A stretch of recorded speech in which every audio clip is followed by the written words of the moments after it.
Good evening, good evening, good evening. और मेरे अर्जुनास कैसे हो सब लोग? बढ़िया। हाँ भाई, कैसे हो? अरे थोड़ा लेट हो गया था यार, इसका मतलब ये थोड़ा ही ना है 3 मिनट बताओ यार, बता रहा है 3 मिनट लेट हो गए, बताओ सर। हाँ भाई, कभी कभी हो जाता है। हाँ, कैसे हो सब लोग? हाँ भाई, बढ़िया। तो सभी लोगों को अब तो टीचर्स डे, कल बहुत सारी मस्ती भी कर ली तुम लोगों ने, देख भी लिया, गाने वाने गवा दिए तुम लोगों ने। बताओ यार, कितना जुल्म ढाओगे यार। हाँ, आज 6 सितंबर है और 6 लेक्चर है, तो चलो शुरू करते हैं, शुरू करते हैं। देखते हैं, हम लोग कल बहुत कुछ करना है, कल कल बहुत कुछ किया है, इससे पहले वाली क्लासेस में बहुत कुछ किया हुआ है, तो ट्राई करते हैं यहाँ पे अब चीजें देखने की। 6 सितंबर शुरू करते हैं, ओके। हाँ भाई, चलो स्टार्ट करते हैं। कल की क्लास में कुछ चीजें करी है, प्लीज थोड़ा टाइम देके अपने पास रिवाइज कर लेते हैं, क्योंकि बहुत इंपॉर्टेंट चीजें आज की क्लास में, मोस्ट ऑफ द थंबनेल्स की मेजर चीजें हो जाएंगी। तो भैया थोड़ा आराम से सुनना, ध्यान से सुनना, क्योंकि रीजन क्या है, रीजन ये है कि चैप्टर अब धीरे धीरे हाथ से निकलता चला जाएगा। कोई बोलेगा अरे सर नहीं समझ में आया, तो उसके पीछे का रीजन हम लोग की गलतियां यही होंगी कि हमने पढ़ लिया है। क्यों? क्योंकि सर देखो, अब ये सब चीजें मुझे बस बता देना। अगर मैं इसको लिखता हूं, ये फॉर्मूलाज मुझे बता दो, मैं जितने फॉर्मूलाज लिख रहा हूं, क्या ये सब कुछ याद आ रहा है क्या? अगर मैं ये ऐसा लिख रहा हूं, कितने लोगों को ये सारे फॉर्मूलाज बार बार जिन लोगों ने लिखे हैं, भैया देख लेना, ये सब चीजें आपको भी पता है। ये अब कितने लोग याद कर रहे हैं, कितने लोग याद कर रहे हैं सर, ये देख लीजिए। चलिए मुझे बता सकते हैं, ये डेल्टा एनजीआरटी कितने लोगों को ये चारों याद है? कितने लोगों को चारों याद है? कितने लोगों को ये चारों याद है? कितने लोगों को ये चारों याद है? और ये चारों की चारों आप कर सकते हो, डेल्टा एच की वैल्यूज निकाल सकते हो। इंथैल्पी है, स्टेट फंक्शन। इवन मैंने कल एक रिएक्शन की इंथैल्पी भी बता दी थी। अगर किसी रिएक्शन में जाते हो, तो रिएक्शन के अंदर भी काफी हार्ड हार्ड चीजें बताई थी कि रिएक्शन के अंदर भी इंथैल्पी निकालना चाहो तो क्या होता है, enthalpy of product minus enthalpy of reactant हो जाता है। प्रोडक्ट माइनस रिएक्टेंट, बहुत बढ़िया, वेरी गुड, अगर याद है तो बहुत बढ़िया। अब देखिएगा, कल हमने कुछ और बातें भी करी हैं। डेल्टा यू की जो वैल्यू होती है, वो सर एनसीवी डेल्टा टी हो जाती है। डेल्टा यू की वैल्यू एनसीवी डेल्टा टी, या फिर हीट एट कांस्टेंट वॉल्यूम बोल देते हैं, डेल्टा यू। फिर हमने इससे डिराइव किया कि sir delta H minus delta U को पी डेल्टा वी लिख सकते हैं, और यहां से मैंने डिराइव किया था C P minus C V is equals to R. इसको हमने लिख दिया था, मेयर्स इक्वेशन लिख दिया था। कल की क्लास में यही सब चीजें करी हुई थी भाई साहब, कल की क्लास में हमने यही किया हुआ था, मेयर्स इक्वेशन लिख दिया था। सीपी माइनस सीवी को क्या लिख दिया था? आर लिख दिया था। सीपी माइनस सीवी को क्या लिख दिया था? आर लिख दिया था। हो जाएगा सर। सीपी माइनस सीवी को क्या लिखा है? आर लिखा है। अब किसी ने बोल दिया कि सर अगर अगर इन टर्म्स ऑफ ये किसके टर्म्स में? मोलर हीट कैपेसिटी के। मुझे बताओ कि अगर अगर मैं मोलर हीट कैपेसिटी की बात कर रहा हूं, अगर मैं मोलर हीट कैपेसिटी के टर्म से बात करूंगा तो ये आएगा। लेकिन अगर मैं स्पेसिफिक हीट कैपेसिटी के टर्म से बात करूंगा, अगर मैं स्पेसिफिक हीट कैपेसिटी के टर्म से बात करूंगा, क्या चेंज आएगा in specific heat capacity terms?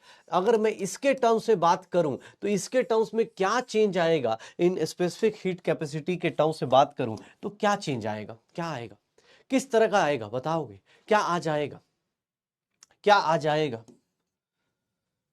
कितना आ जाएगा? जल्दी, कितना आ जाएगा? कितना आ जाएगा सर? यहाँ पे small C P minus small C V करेंगे तो यहाँ पे आर अपॉन एम हो जाएगा, आर अपॉन एम हो जाएगा। ये सारे गैसेस के लिए सेम आएगा, ये सारे गैसेस के लिए सेम आएगा। लेकिन ये सारे गैसेस के अलावा, ये सारे गैसेस के अलावा अपने पास जो भी सेम आएगा, उसके अलावा यहाँ पे क्या आ जाएगा? आर बाई एम आ जाएगा। ये वाले सबके अलग अलग आएंगे, पक्का। अच्छा, आज हमें क्या करना है? आज इनके ऊपर ही बहुत सारी बातें करनी है। सीपी माइनस सीवी क्या होता है? आर होता है। सीपी क्या है? हीट कैपेसिटी है, तो ऑब्वियस इसकी कुछ वैल्यूज होती होंगी, इसकी कुछ वैल्यूज होती होंगी। किसकी कितनी वैल्यूज होती है, ध्यान से सुन लेना। किसकी कितनी वैल्यूज होती है, इसको ध्यान से सुन लेना भाई। ठीक है, किसकी कितनी वैल्यूज होती है ध्यान से देख लेना भाई। क्या होता है Cp माइनस Cv, क्या होता है, ये R हो गया, ये सब बेसिक बातें हो गई हैं, बहुत सारे टर्म्स हमने पढ़ लिए। आज हमको थोड़ा सा इसके ऊपर थोड़ा चीजें देखनी है और फिर लॉग के ऊपर आना है। आज की क्लास में लॉग भी बात करनी है, लॉग के ऊपर भी बात करनी है आज की क्लास में। ये देखो हमने लास्ट क्लास में यहां तक पढ़ लिया है, Cp minus Cv is equals to R होता है, capital Cp minus Cv is equals to R होता है। और आज एक नई चीज जानने वाले हैं and that is known as Cp upon Cv। Cp upon Cv को हम लोग क्या बोल देते हैं, गामा बोल देते हैं। Cp अपॉन Cv को हम लोग क्या बोल देते हैं, गामा बोल देते हैं। Cp अपॉन Cv को क्या बोल देते हैं, गामा बोल देते हैं। लॉग मैं पढ़ाऊंगा भाई, टेंशन मत लो। Cp अपॉन Cv को क्या बोल देते हैं, गामा बोल देते हैं। Cp अपॉन Cv को क्या बोल देते हैं, गामा बोला जाता है। Cp अपॉन Cv को हम लोग गामा बोल देंगे, उसके हिसाब से चीजें देखेंगे। Cp अपॉन Cv को गामा बोलेंगे।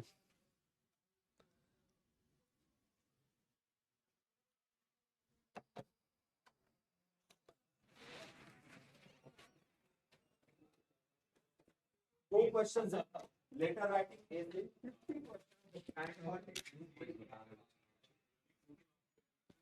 Cp अपॉन Cv को क्या बोल देंगे, गामा बोल देंगे भाई।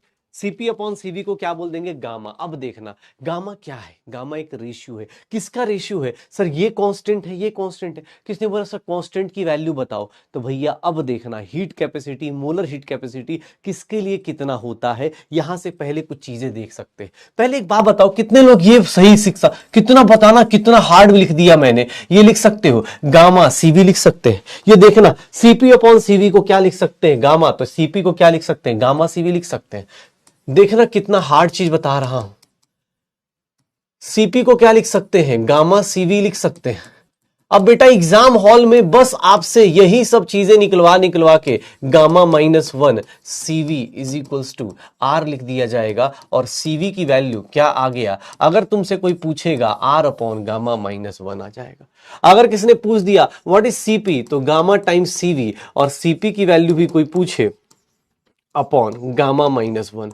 अब इतने सारे फॉर्मूले गामा गामा के आ गए तो मन में एक ख्याल आएगा कि सर गामा क्या है, गामा क्या है। अब आवाज सही हो गई, हाँ ठीक है, ओके बढ़िया। Cp अपॉन Cv देख लो, Cp अपॉन Cv आज की क्लास स्टार्ट हो चुकी है बेटा, कल हमने ये लास्ट क्लास में किया था। Cp माइनस Cv को R प्रूफ कर दिया। आज मैंने क्या बोला कि Cp अपॉन Cv का रेशियो लोगे तो गामा बोलते हैं, उसको क्या बोलते हैं, गामा। अब गामा क्या है, तो कुछ नहीं, रेशियो को बोलते हैं। अभी रेशियो निकलवा भी दूंगा, बस फॉर्मूला देख लो। ये गामा क्यों चाहिए, इसका रीजन जान जाओ कि सर Cv को मैं R अपॉन गामा माइनस 1 लिख सकता हूं, Cp को gamma R upon gamma minus 1 लिख सकता हूं। एक बात बहुत डिफिकल्ट, एक बात बहुत डिफिकल्ट सर। अब देखना Cp, Cv, Cp और गामा, Cp, Cv और गामा अलग अलग गैस के लिए अलग अलग होता है भाई साहब। मोनो एटॉमिक गैस है, अगर मोनो एटॉमिक गैस है, गैस अगर मोनो एटॉमिक है, गैस अगर मोनो एटॉमिक है तो उसके केस में उसका Cp, Cv और गामा अलग अलग होगा। अगर गैस डाई एटॉमिक है, ध्यान से देखना बेटा, ये टेबल अपने लिए बहुत ज्यादा इंपॉर्टेंट है। डाई एटॉमिक है तो उनका अलग अलग होगा। और अगर ट्राई एटॉमिक है, और ट्राई एटॉमिक में अब आपको केमिकल बॉन्डिंग पता है, तो ट्राई एटॉमिक में एक होता है लीनियर स्ट्रक्चर और एक होता है लीनियर, और एक होता है ट्राई एटॉमिक में नॉन लीनियर। एक होता है लीनियर और एक होता है नॉन लीनियर। ध्यान से देख लो अपने पास, हाँ ये भाई सुन देना, अपने पास केबीडी कराऊंगा, वेट एंड वॉच। ये देखो मोनो एटॉमिक के केस में इसको देखो, अब तुम बोलो सर कांस्टेंट होता है तो कितना होता है, Cv मोलर हीट कैपेसिटी कितनी होती है, 3/2R। Sir mono atomic gas कौन सा होगा, हीलियम होगा, नियोन होगा, आर्गन होगा, ये सारे गैसेस क्या है, मोनो एटॉमिक है, तो इनका Cv की वैल्यू क्या आएगी, 3/2R। 3/2R। अब ये वैल्यूज तुम्हें याद रखनी है कि हाँ भाई इसकी 3/2R आएगी, उसमें तुम 2 ऐड कर दोगे तो 5/2R आ जाएगा। और Cp अपॉन Cv का रेशियो लोगे, गामा की वैल्यू क्या है, Cp अपॉन Cv, तो इसकी वैल्यू कितनी आ जाएगी, 1.667 आ जाएगी। देख लो 5/3। अब हाँ ये वैल्यूज आपको थोड़ा सा अभी के लिए याद रखना है, क्योंकि इसका फिजिक्स में एक्सप्लेनेशन बहुत तगड़ा आएगा, क्यों, क्योंकि सर मोनोएटॉमिक गैस में जैसे Cv को बोलते हैं कि कितने मोनोएटॉमिक गैस कोई है तो उसकी डिग्री ऑफ फ्रीडम क्या होती है। फिजिक्स में ये टॉपिक आएगा अभी आपको, जब आप थर्मोडायनेमिक्स पढ़ेंगे तो वहां बताया जाएगा डिग्री ऑफ फ्रीडम। अभी आपको फिजिक्स में जब जाओगे तो जैसे एक बॉल है, एक बॉल कितने साइड रोटेट कर सकता है, एक बॉल कितने साइड फ्री है घूमने के लिए, एक्स एक्सिस में घूमने के लिए फ्री है, वाई एक्सिस में घूमने के लिए फ्री है, जेड एक्सिस में घूमने के लिए फ्री है। तो एक बॉल के पास कितनी डिग्री ऑफ फ्रीडम होती है? 3। तो एक मोनो एटॉमिक गैस है तो उसके पास डिग्री ऑफ फ्रीडम होती है 3। तो इसी के हिसाब से ये फॉर्मूला निकल के आता है। और मुझे उतना फॉर्मूला नहीं जानना, मुझे ये टेबल ध्यान रखना है, क्वेश्चन जब आएगा तो मैं निकालता जाऊंगा। डाई एटॉमिक गैस में कुछ नहीं, ये कर दो सर, क्या रेशियो आ जाएगा? 7/5, 1.4 आ जाएगा। ट्राई एटॉमिक गैस में अगर लीनियर है तब तो सेम ही रखो, तब तो सेम ही रखो, तब तो सेम ही रख दो। तो भैया इसकी वैल्यू कितनी आ जाएगी? 7/5, 1.4। अगर नॉन लीनियर है तब यहां पे 6/2r रख दो, दैट इज 3r। और इसकी वैल्यू 8/2r रख दो, क्या हो गया? 4r। और इसकी वैल्यू 4/3 आ जाएगी एंड दैट इज 1.33। आपको बस इतना ही चार्ट याद रखना है और ये नहीं कि आज ही रट के बैठ जाइए, आपको धीरे धीरे टाइम के साथ याद हो जाएगा। बस ये ध्यान रखिएगा, एटॉमिसिटी याद है, एटॉमिसिटी याद है। ये वैल्यूज बेटा कैसे आ रही हैं, इसके लिए बेटा बहुत ज्यादा फिजिक्स पढ़ना पड़ेगा। अभी वो फिजिक्स आपको आती नहीं है, इसलिए मैं आपको ज्यादा बताना नहीं चाहता। ये वैल्यूज आपको निकालने के लिए फिजिक्स का कुछ चीजें पता होनी चाहिए। जब आप रोटेशन पढ़ोगे तब आपको बताया जाएगा कि सीवी की value degree of freedom by 2 into R होती है, सीपी की वैल्यू क्या होती है? Degree of freedom +2। ये मुझे बताना नहीं है अभी, ऐसा नहीं लिख दो फिर पता चला कि अफसोस कर रहे हो। आप बस ये वैल्यूज जानो, अभी के लिए इतना ही वैल्यूज जान जाओ, काफी है। हाँ काफी है। मोनो एटॉमिक मतलब एक एटम, डाई एटॉमिक मतलब कौन से गैसेस हो जाएंगे? डाई एटॉमिक मतलब O2 गैस, N2 गैस, ये सब क्या हो गए? Diatomic. Triatomic linear का मतलब, अब बेटा CO2 आपको पता है, CO2 की हाइब्रिडाइजेशन भी आपको पता है, CO2 की हाइब्रिडाइजेशन आपको पता है, CO2 क्या होता है? लीनियर होता है। लेकिन नॉन लीनियर में क्या आ जाएगा? SO2 गैस ले लो, SO2 गैस क्या होता है? Non linear. O3 क्या होता है? Non linear. तो सर आपको हाइब्रिडाइजेशन पता है, आपको ये पता है कौन सा गैस लीनियर होगा कौन सा नहीं होगा, हाइब्रिडाइजेशन से निकाल लेना। CO2 सबको पता है ना, कोई ऐसा तो नहीं CO2 मतलब सर CO2 का हाइब्रिडाइजेशन क्या होता है? sp, और sp का मतलब क्या हो गया? लीनियर हो गया। लेकिन वहीं SO2 लगाओगे, SO2 लगाओगे तो सर यहां पे क्या आ जाएगा? ये क्या आ जाएगा? नॉन लीनियर आ जाए। SO2 क्या आ जाएगा? नॉन लीनियर आ जाए। इसकी हाइब्रिडाइजेशन क्या हो जाएगी? sp2 हो जाएगी। ये सब याद है कि गया?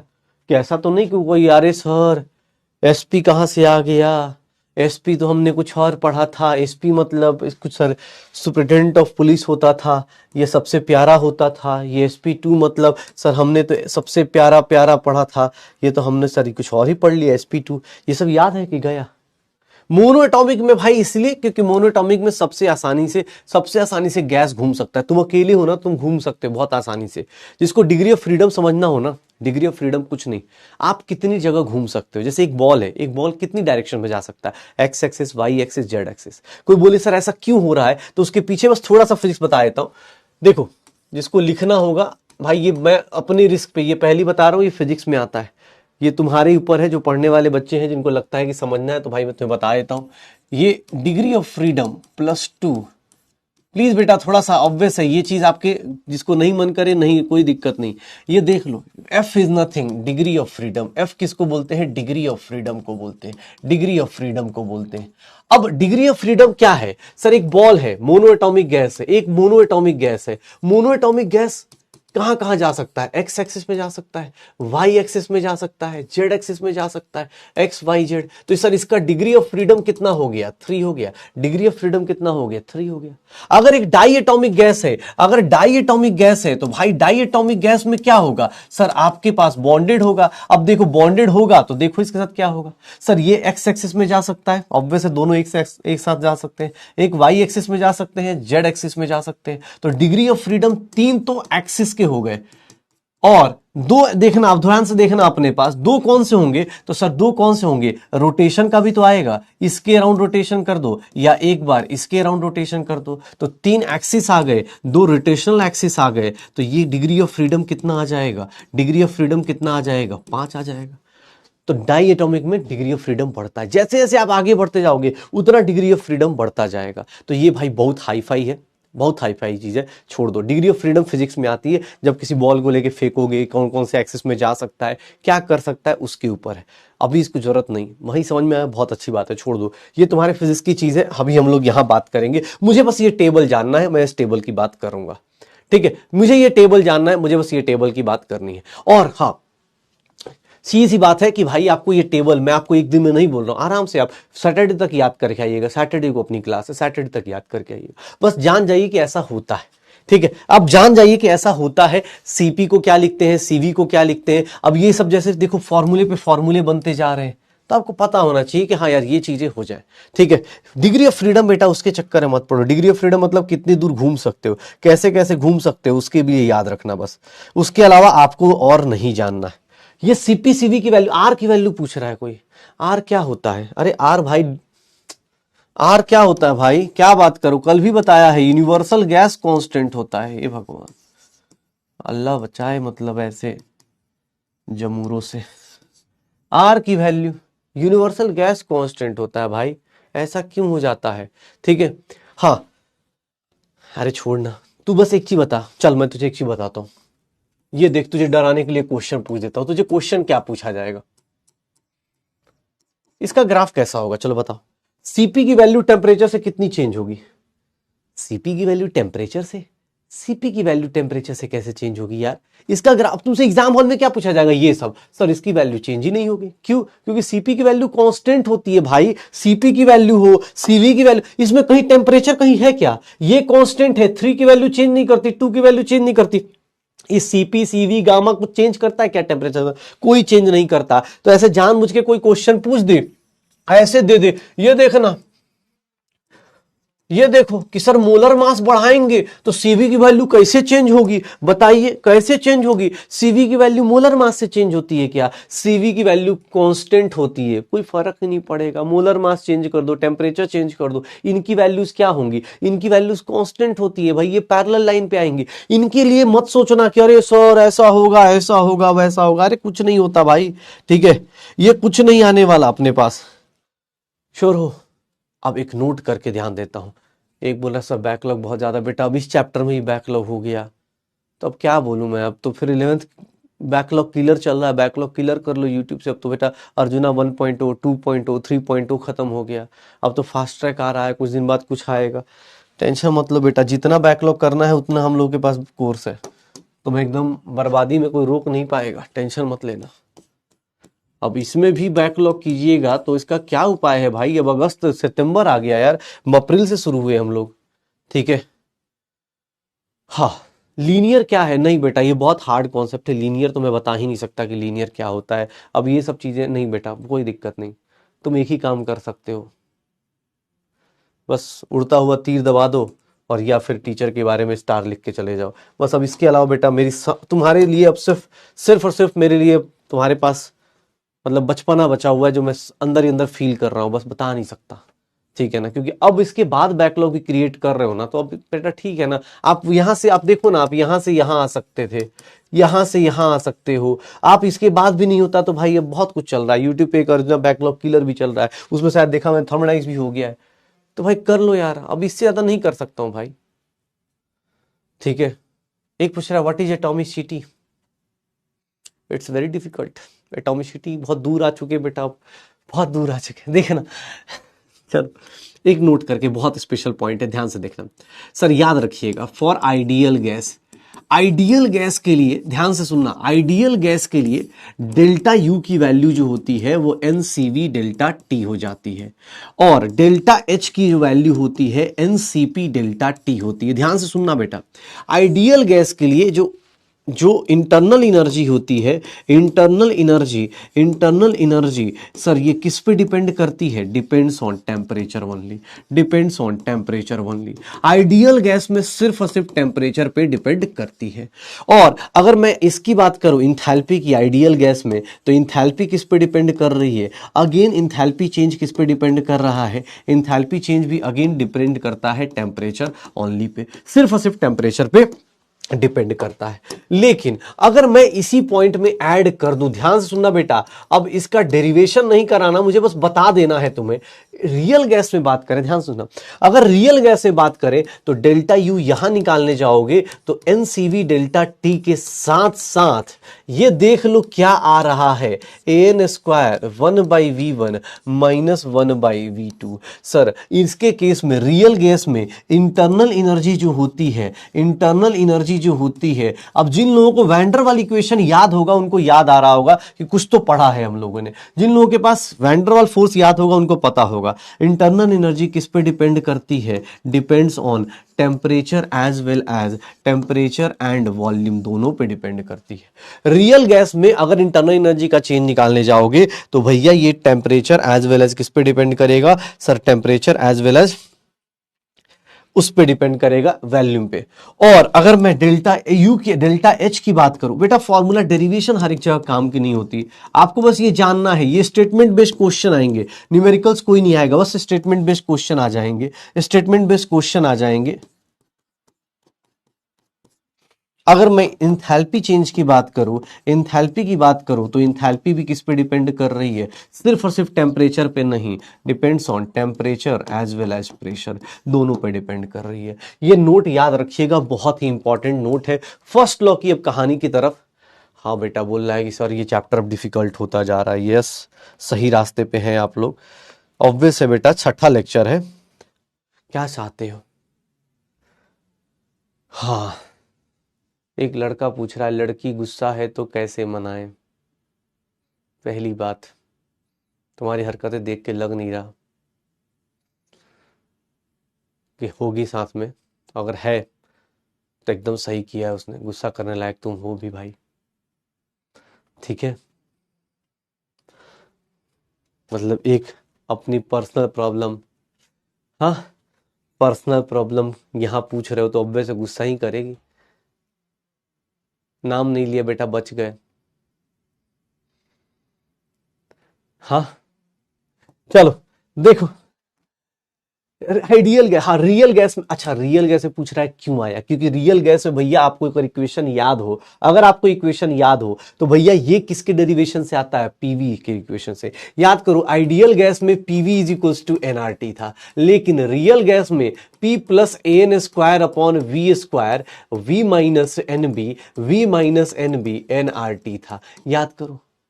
तो भाई ऑब्वियस है ना, आप थोड़ा सा लॉजिक लगाओ तो इसका डिफरेंशिएशन किया गया इधर और इसका डिफरेंशिएशन इधर किया गया है। अब मैं ज्यादा आगे नहीं जाऊंगा क्योंकि मुझे मेरे लिए दिक्कत हो जाएगी भाई। हाँ बस आप जान जाइए, आपको कोई डेरिवेशन नहीं पूछेगा, बस आप इतना जान जाइए रियल गैस में ये होता है, आइडियल गैस में होता है। हाँ आइडियल गैस के ही न्यूमेरिकल्स पूछे जाएंगे क्योंकि आपके सिलेबस में आइडियल गैस का ही काम आएगा, आइडियल गैस का ही काम आएगा, ठीक है। हाँ चलो आइडियल गैस ही काम आएगा पक्का। अब मैं बहुत हार्ड पढ़ाऊंगा, लेकिन उससे पहले मैं एक लॉग पढ़ाऊंगा, उससे पहले मैं एक लॉग पढ़ाऊंगा। आज वर्क डन बताना है और उसके बाद लॉग बताना है, ठीक है। बहुत हार्ड हार्ड चीजें पढ़ा रहा हूं मैं, खुद मेरा दिमाग नहीं चल रहा, ऊपर से बच्चा बेचारा इतना इतना सीरियस क्वेश्चन पूछ रहा है, क्या करूं मैं। हाँ भाई, हाँ सर आपके ऊपर कोई ऑप्शन नहीं, आपको अब कुछ चीजें थोड़ा सा ध्यान से देखना है। अब ये फॉर्मूले देखो, सबको अब अपने अपने हिसाब से सोचना है भाई, जिसको जिस तरह से याद रह सकता है याद रखो। दूसरा इंपॉर्टेंट क्या है, तो इंपॉर्टेंट है यहाँ पे आइडियल गैस क्या होता है।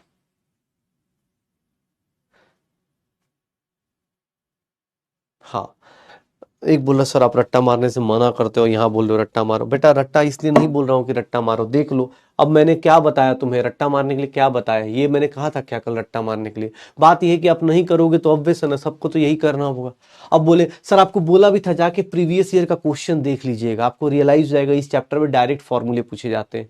ये देख लो, अब इसको डायरेक्ट फॉर्मूला पूछा जाता है, मैं क्या करूँ, सीपी अपॉन सीवी, इसका कॉन्स्टेंट वैल्यू आती है, इसको क्या बोलते हैं गामा। अब इसको यूज करके मैंने कुछ फॉर्मूले डिराइव कर दिए, बहुत difficult derivation, I know that बहुत डिफिकल्ट है कि सीपी की वैल्यू क्या रख दी, गामा सीवी, यहां से सीवी को लिखने का तरीका, सीपी को लिखने का तरीका, अब लीनियर नॉन लीनियर बताया। हाँ ये वैल्यूज एक्सपेरिमेंटल वैल्यूज है, अभी के लिए मैंने ये भी नहीं बोला कि आज क्या याद कर लो, आप क्या कीजिएगा घर पे अपने पास आराम से सैटरडे तक याद कीजिएगा, ये सब तो मैंने बोला भी नहीं आपको पढ़ने के लिए। हाँ यहां पे है कि सर ये देखिए कितना डिफिकल्ट बताया,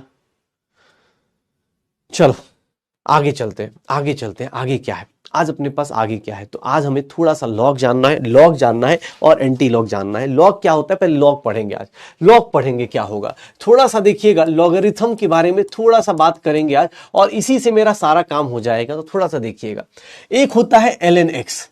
ln x को क्या बोलते हैं कि सर ये किसके बेस में होता है? बेस e के बेस में होता है। अगर ln x की बात करूं तो ln x क्या है? बेस e है। ln x को अगर log x में लिखना चाहते हो तो दोनों के बीच का एक रिलेशन याद रखना। ये क्या है? इसका बेस 10 है और इसका बेस कितना है? e है।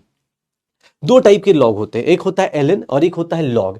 ln का मतलब होता है, ध्यान से देख लेना, एक सिंपल सी बता रहा हूं, अगर आपको कहीं भी ln x की वैल्यू अगर कोई नंबर दिया, मान लो 2 दिया है, तो x की वैल्यू क्या आएगी? e की पावर 2 आ जाएगी। लेकिन बेस का मतलब ये होता है बेटा कि जब ये इधर जाएगा तो e की पावर 2। अगर यही log x की वैल्यू 2 दी है तो सर यहां बेस का मतलब x की वैल्यू क्या हो जाएगी? 10 की पावर 2 हो जाएगी। तो log और ln x में डिफरेंस याद रखिएगा, log और ln x को डिफरेंस याद रखिएगा। बहुत ज्यादा मैं अब फिजिक्स की तरह नहीं बताऊंगा कि ये नेचुरल लॉग होता है। जो लोग जानते हैं उनको पता है कि ये नेचुरल लॉग होता है, ये नेचुरल लॉग होता है, ठीक है, ये नेचुरल लॉग होता है, ln बोल देते हैं, ln बोल देते हैं, और ये कॉमन लॉग होता है। लेकिन उतना डीप में मत जाइए, आप बस इतना जान जाइए कि ln x की वैल्यू अगर 2 लिखी है तो x की वैल्यू क्या होगी? e की पावर 2। log x की वैल्यू 2 लिखी है तो x की वैल्यू क्या हो जाएगी? 10 की पावर 2 हो जाएगी। यही होगा, log x x हो जाएगा। अब किसी ने बोल दिया कि नहीं सर एक काम करते हैं, लॉगरिथम हो गया, ln x हो गया, log x हो गया, ये 2 हो गया, x की पावर e की पावर 2 हो गया।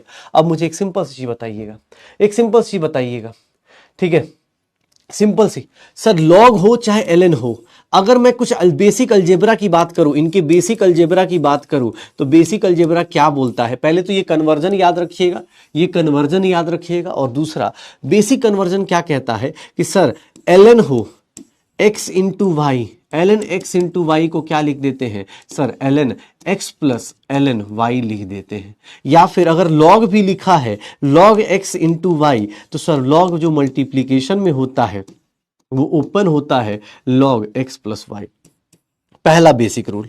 दूसरा बेसिक रूल, अगर ln में बात करेंगे a डिवाइड बाई b, तो ये हो जाएगा ln a minus ln b।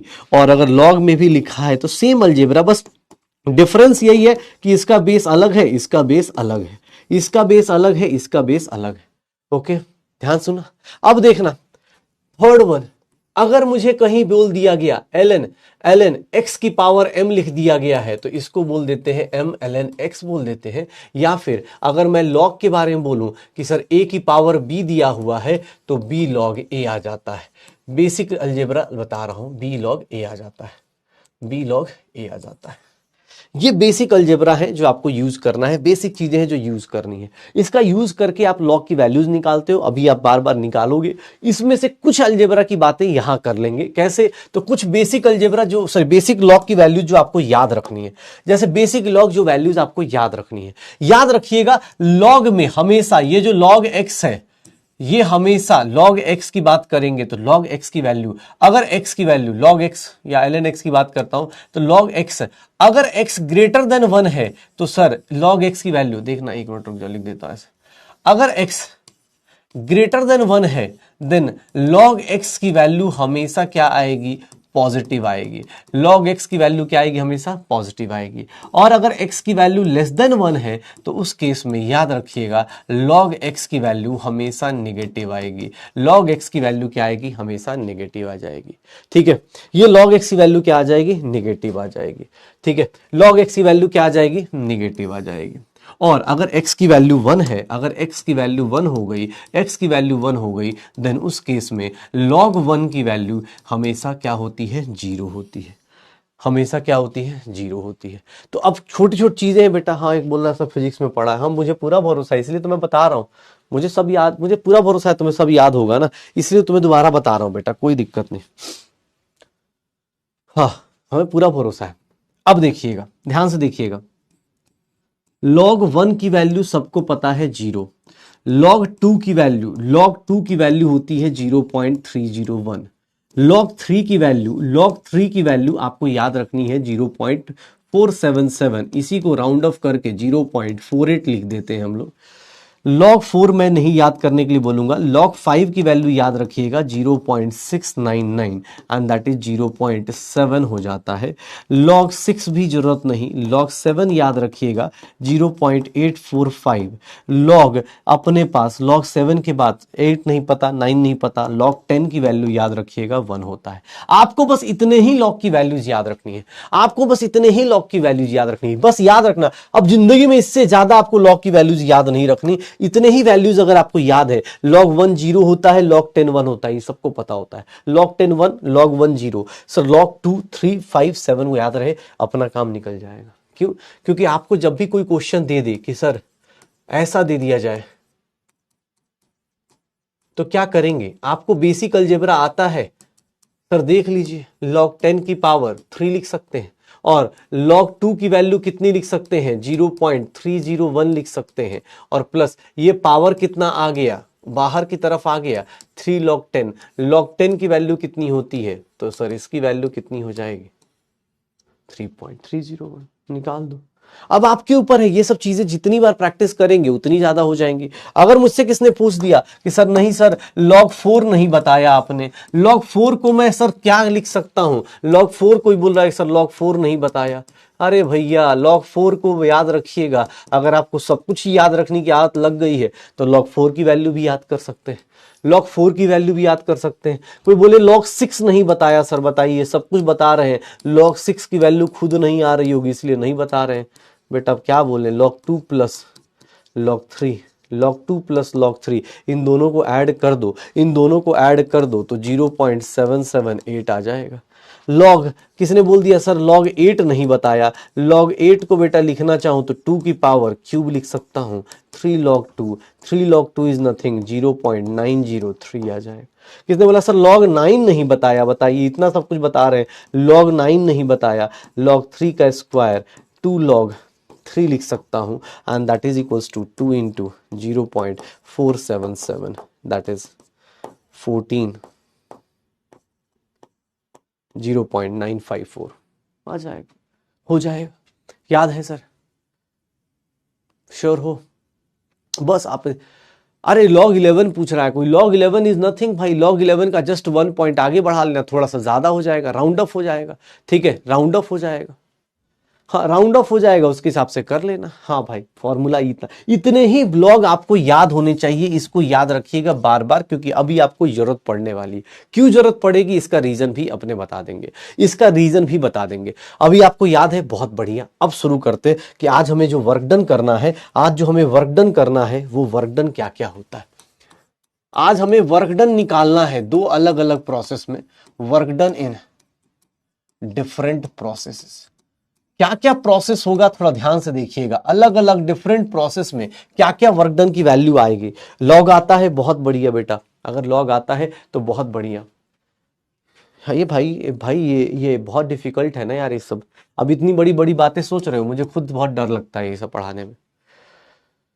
हाँ एंटी लॉग बता दूंगा भाई। आज लॉग पहले अप्लाई तो शुरू कर दे लॉग, तब तक मुझे ही भरोसा आए कि हाँ भाई कुछ फिजिक्स में पढ़ा, केमिस्ट्री में पढ़ा। कितने लकी हो तुम लोग कि भाई फिजिक्स में भी पढ़ रहे, केमिस्ट्री में पढ़ रहे, रिवीजन भी हो रहा है, फिर भी सर बाकलब हो जाएगा तो क्या करेंगे।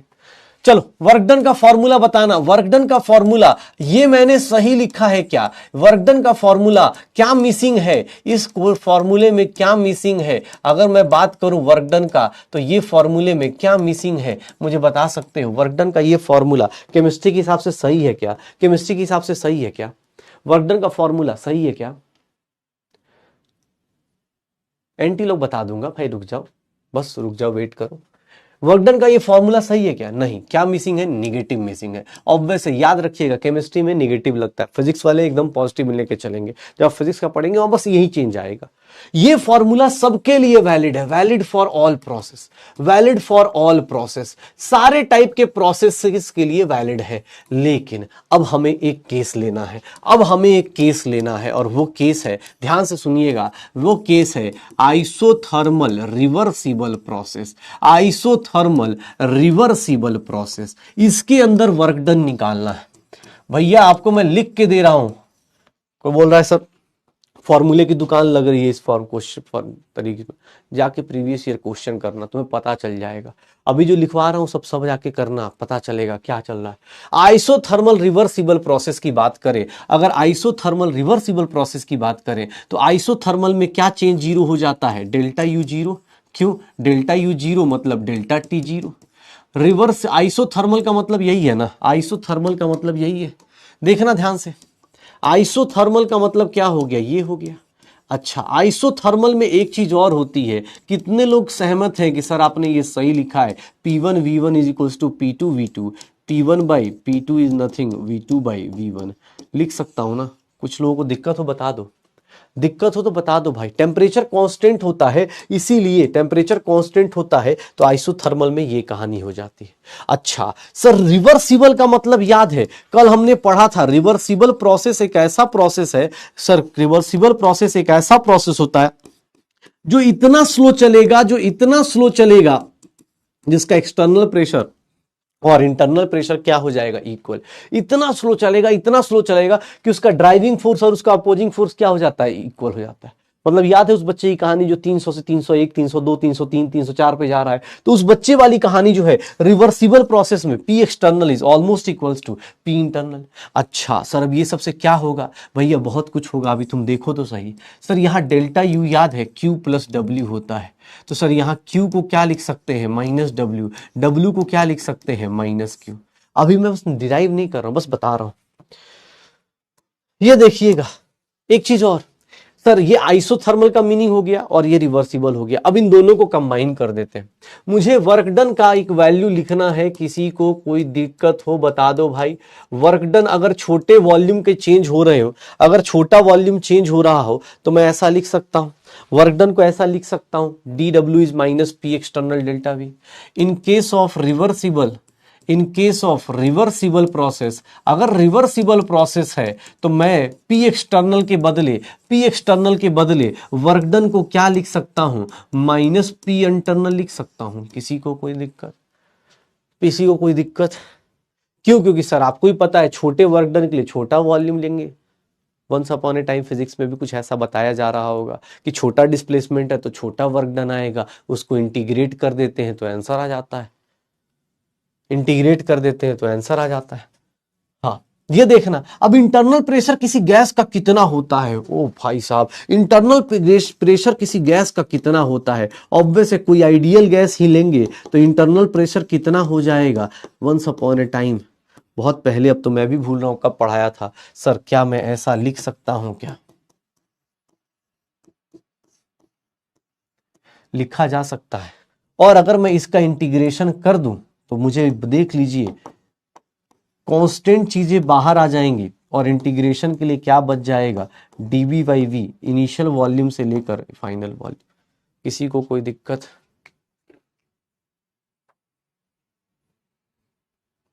एक बच्चा बोल रहा है क्या आज से फ्रेश स्टार्ट नहीं कर सकते? भाई साहब बेटा बहुत अच्छी उम्मीद है आपकी, लेकिन अब थोड़ा लेट हो चुके हैं। अब इतना ज्यादा फ्रेश स्टार्ट मत करो कि अगले साल 12th में ही आ जाओगे। पता चला आज से फ्रेश स्टार्ट। V1 क्या है, इनिशियल वॉल्यूम, V2 क्या है, फाइनल वॉल्यूम। इनिशियल 1 से 2 पे जा रहे हैं, ठीक है। हाँ एक बोला बहुत फॉर्मूला हो रहा है, तो भाई फॉर्मूला पहले ही बोला था इस चैप्टर में फॉर्मूला ही आएगा। अब जब न्यूमेरिकल आएगा इस चैप्टर का, कल से न्यूमेरिकल आएगा तो बोलोगे सर न्यूमेरिकल आ रहा है, सैटरडे से न्यूमेरिकल आएगा। नहीं बेटा अब जब जागो तब सवेरा, अब नहीं होगा ना यार। कोई आज की क्लास में आ जाए तो सोचेगा सारा मतलब क्या टीचर पढ़ा रहा है भाई, न्यूमेरिकल है निकाली थ्योरी पे थ्योरी। इसके एक्चुअली इस चैप्टर को बोलते हैं कॉन्सेप्चुअल चैप्टर। कॉन्सेप्चुअल क्यों? क्योंकि आपको देखो ना ये सारी चीजें कब की पढ़ी, 2-4 दिन हो गए ये सब पढ़ते पढ़ते। अब तो भाई तुम भी साथ, अब ये फॉर्मूला कब का पढ़ रखा है। अब अच्छा चलो बताओ dx अपॉन x का इंटीग्रेशन क्या होता है, dx अपॉन x का इंटीग्रेशन क्या होता है। मैं ऐसा लिख रहा हूं, आइसोथर्मल रिवर्सिबल का वर्क डन हम लोग लेके आ गए हैं nRT dV by V, V1 से V2, यही लिखेंगे। Sir work done isothermal reversible का फॉर्मूला देखिए, इंटीग्रेट करके अब मैं आपकी फिजिक्स चेक कर रहा हूं। क्या मैं सब लोगों से पूछूं LNV लिखा जा सकता है क्या, ये LNV लिखा जा सकता है V1 से V2? और वर्क डन आइसोथर्मल रिवर्सिबल। अब भैया इंटीग्रेशन में जब लिमिट पुट की जाती है तो अब यार क्या बोलूं, डर ही लग रहा है, लेकिन हाँ चलो, इतना ज्यादा घुमा, इतनी बार लिखूंगा यार तो मैं खुद ही अब भी बोलेगा सर ऐसे कैसे इंटीग्रेशन बताइए, फिजिक्स को केमिस्ट्री में लेके आ गए, कैसे होगा। वर्क डन आइसोथर्मल रिवर्सिबल, जादू देखना अब अपने पास। इसी को अगर लॉग में कन्वर्ट करना है तो लॉग में कितना हो जाएगा, v2/v1। और रिवर्सिबल, आइसोथर्मल रिवर्सिबल है तो हमने पढ़ा है आइसोथर्मल के केस में P1v1 is equals to P2v2, या फिर मैं बोल दूं कि सर यहां पे इसको लिखना चाहूं तो -2.303 nRT log P initial P1/P2। बेटा बस आप एग्जाम हॉल में इतना याद करके जाइएगा। मैं आपसे डेरिवेशन कभी नहीं मांग रहा, लेकिन हाँ ये जरूर याद रखिएगा कि work done isothermal reversible case आएगा। नॉर्मल केस में कितना होता है आपको पता है, लेकिन आइसोथर्मल रिवर्सिबल आएगा तो आपको ये फॉर्मूलाज याद रखने हैं, ये फॉर्मूलाज याद रखने हैं। अरे क्वेश्चन करा दूंगा भाई। कल केमिस्ट्री की क्लास नहीं है भाई, मेरी क्लास नहीं है, सैटरडे मिलेंगे सैटरडे को। और सैटरडे एक गाना है ना अपने उसमें, सर घूमे चक्कर खाए, क्वेश्चन से क्वेश्चन टकराए। बहुत डिफिकल्ट है ना P1/P1, ठीक है। P1/P2 कितना होगा। हाँ बेटा, ये इंटीग्रेशन होता है, इसको इंटीग्रेशन बोलते हैं। ये सांप नहीं है कि सांप लिटा दिया, मैं अपना नाम नहीं लिख रहा हूं बेटा। कोई बोलता है सर ये क्या भाई, अब कुछ नहीं बेटा, हो जाता है, कभी कभी गलतियां हो जाती हैं हम लोगों से। तुम्हारे से नहीं हुई है बेटा, तुमने अपना दिमाग एकदम प्रिजर्व कर रखा है। हमसे गलतियां हुई हैं, हमने बताने की कोशिश करी। सीधा ये याद रख लीजिएगा। एक बोला डेरिवेशन क्यों करवाया, जब याद ही करना है, इसलिए कि बेटा कोई ये ना बोले। अब जिसमें डायरेक्ट लिख रहा हूं उसे बोल रहे हो सर बताओ कैसे आया, जिसमें कर रहा हूं उसमें पूछ रहे हो करा क्यों, जब डायरेक्ट ही लिखना है। डिसाइड कर लो भाई, डिसाइड, ठीक है। अब डेरिवेशन कराया तो बोला सर डेरिवेशन क्यों कराया। अभी इससे पहले सीपीसीबी डायरेक्ट लिखवा दिया तो बोला सर सीपीसीबी डायरेक्ट क्यों लिखवाया। अलग ही लेवल है यार। एक बात बताओ, आइसोथर्मल रिवर्सिबल में, आइसोथर्मल रिवर्सिबल में सर, आइसोथर्मल रिवर्सिबल के केस में Q इज इक्वल्स टू कितना था, Q इज इक्वल्स टू कितना था, -W था क्या, Q is equals to -W था। तो भैया मैं क्या लिख सकता हूं, अगर कोई पूछ देगा कि सर Q का फॉर्मूला बताओ तो बेटा अब देख लो। अब कोई बोले कि सर फॉर्मूले की लाइन लगी पड़ी है, हाँ बेटा उसके लिए ऑब्वियस है, अगर आपके पास लॉजिक है तो आप आराम से सोच सकते हो, और नहीं तो कोई दिक्कत नहीं भाई। ऐसे थोड़ा ही ना होता है, आपने पूरे पैसे दिए, पूरा वसूल के जाइए। कमेंट तो कर ही सकते हैं ना, क्या ही जा रहा है। पढ़ना मत। और पढ़ने वाले चुपके से हंस रहे होते हैं कि अबे यार कहाँ से आए हैं ये लोग। ठीक है चलो। हाँ,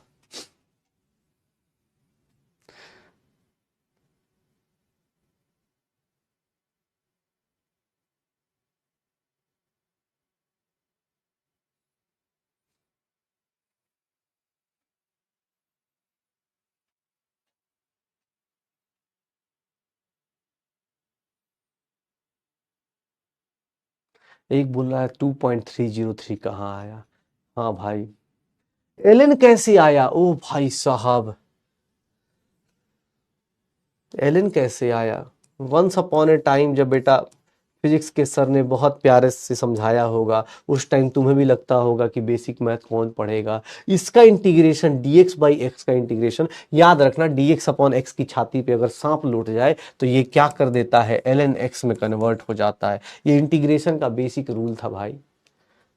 सर 6 फॉर्मूले हो गए, किस बात के भाई, ये एक फॉर्मूला याद रखिए, इसी को तोड़ के ये लेके आए, इसको तोड़ के ये लेके आए, एलएन को लॉग में कन्वर्ट करते हैं, एलएन को लॉग में कन्वर्ट करते हैं, एलएन को लॉग में कन्वर्ट करते हैं तो 2.303 से मल्टीप्लाई करते हैं। हाँ भाई साहब, कहाँ यार, कभी कभी लगता है अपने से गलती हो गई शायद। एलन एक्स को ये अभी बताया था।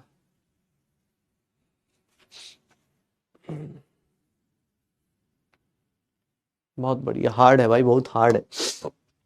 चलो कोई बात नहीं, हार्ड हार्ड से बात कर लेते हैं। इतना डिफिकल्ट न्यूमेरिकल भाई, इसका डिफिकल्ट न्यूमेरिकल देखना, ये डिफिकल्ट न्यूमेरिकल देखना इसका। देखना फॉर्मूला लिख लिया, फॉर्मूला सबने लिख लिया, देख लो भाई फॉर्मूला लिखना है। लॉग तुम सॉल्व कर सकते हो, एलएन को सॉल्व करने जाओगे थोड़ा ज्यादा टाइम लग जाता है, एलएन को नहीं लॉग को सॉल्व करना, तो आपको ये फॉर्मूला यूज करना है। किसके केस में? आइसोथर्मल हो और प्लस रिवर्सिबल हो। मैंने देखो वर्क डन जो है, वर्क डन का फॉर्मूला ये सबके लिए वैलिड है, ये वाला फॉर्मूला आप अभी तक पढ़ रहे थे। आज एक नया फॉर्मूला डिराइव किया वर्क डन के केस में, ये एक नया फॉर्मूला डिराइव किया in case of reversible, isothermal reversible. ठीक है, आइसोथर्मल रिवर्सिबल ये आ जाएगा, हो जाएगा। चलो क्वेश्चन देखते हैं, बहुत difficult question, it's very difficult बेटा। क्वेश्चन देखिए सब लोग, इतना डिफिकल्ट क्वेश्चन, जल्दी से जल्दी ट्राई कीजिए। फॉर्मूला आपके पास है, फॉर्मूला आपके पास है, क्वेश्चन को ट्राई करके देखिए। क्या दिया जा रहा है? Isothermal reversible expansion, isothermal reversible expansion. इसका वर्क डन निकालना है, इसका वर्क डन निकालना है, कैसे निकालेंगे? इसका वर्क डन निकालना है, कैसे निकालेंगे? आइसोथर्मल रिवर्सिबल में वर्क डन कैसे निकालेंगे?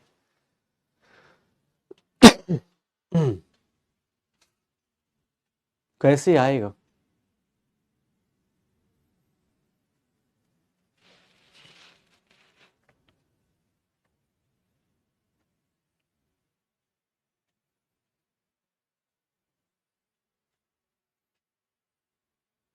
एक बोलना सर इतनी मैथ्स पढ़ने नहीं आए थे यहाँ पर। ओ भाई साहब,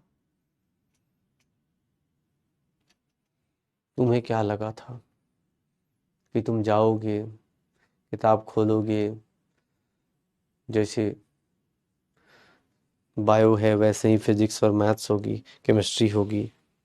फिजिक्स भैया मैथ्स के बिना जीरो है, और फिजिकल केमिस्ट्री मैथ के बिना जीरो है। अब तो शायद आपको पता चलेगा, इनऑर्गेनिक में भी सब कुछ ही था। दिमाग होना चाहिए भाई, ठीक है। और नहीं तो कोई बात नहीं, मैं तो बार बार बोलता हूँ बेटा, अभी भी बहुत देर नहीं हुई है।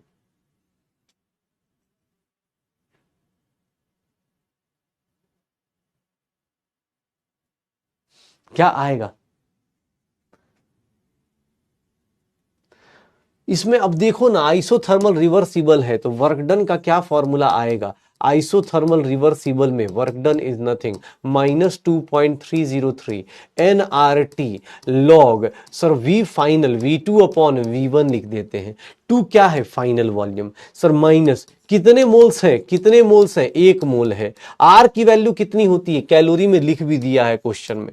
टेम्परेचर कितना है? 27, तो सर 300। कभी भी टेम्परेचर केल्विन में ही पुट करना है, स्टेट्स ऑफ मैटर से बता रहा हूं।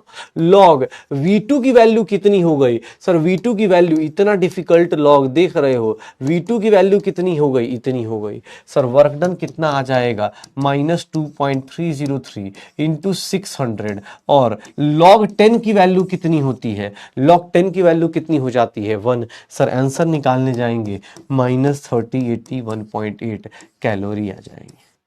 डिवाइड मल्टीपल, log 10 की वैल्यू कितनी होती है? 1। क्या आंसर आ जाएगा? A is the correct answer, A is the correct answer, A is the correct answer. क्या हो जाएगा? A is the correct answer, A is the correct answer. देख लो, ये देखो बी कहां से आ गया, 600 लेके आ गए। सर यहाँ पे 2 है, 300 है, मल्टीप्लाई करना है, कैसे कर रहे हो? 2.303 भूल गए क्या? 2.303 भूल जा रहे हो क्या तुम लोग कि सर 2.303 से मल्टीप्लाई करना है? 2.303 से मल्टीप्लाई करना है। हो गया था तो तक पोल का टाइम चला गया। अच्छा कोई बात नहीं, अगला क्वेश्चन कर लो। अब तो फॉर्मूला पता चल गया। जब भी ये वर्ड मिल जाए आइसोथर्मल रिवर्सिबल एक्सपेंशन, समझ जाना कि वर्क डन का फॉर्मूला ये यूज करना है, क्योंकि अभी हमने डिराइव किया है। इस केस में वर्क डन का फॉर्मूला ये हो जाता है। चलो अगला क्वेश्चन कर लो, कोई बात नहीं। एलएन लगा दिया था तो एलएन लगाएंगे तो एलएन का वर्जन भी तो कंप्लीट करना पड़ेगा। एलएन को लॉग में कन्वर्ट कीजिए ना भाई। चलिए ओके, कोई बात नहीं, अगले क्वेश्चन में टाइम थोड़ा ज्यादा किया जाएगा। बस याद रखिएगा यहां वर्क डन निकालना है किलो जूल्स में। आइसोथर्मल है, रिवर्सिबल है। अगेन सिमिलर टाइप फॉर्मूला, बहुत डिफिकल्ट बना दिया गया है आपके लिए, काफी डिफिकल्ट है। आइडियल गैस है 2 मोल। अच्छा चलिए, 1.5 मिनट दिया इस क्वेश्चन को सॉल्व करने के लिए। फॉर्मूला आपके सामने है, जल्दी निकालिए।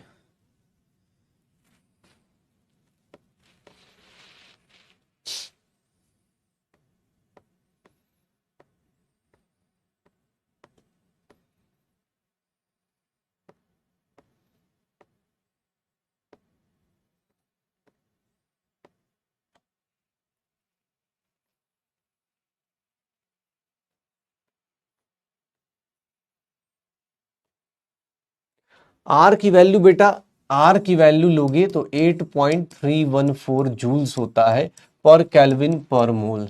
और अगर किलो जूल्स में लेना चाहते हो, क्योंकि आंसर आपको किलो जूल्स में निकालना है, तो 8.314 into 1000 kilo joules per kelvin per mole हो जाता है, पर केल्विन पर मोल हो जाता है, पर केल्विन पर मोल हो जाता है। तो आर की वैल्यू देख लो, आर की वैल्यू कैसे निकालोगे, 8.314 अपॉन 1000 किलो कैलोरी कैसे निकालेंगे।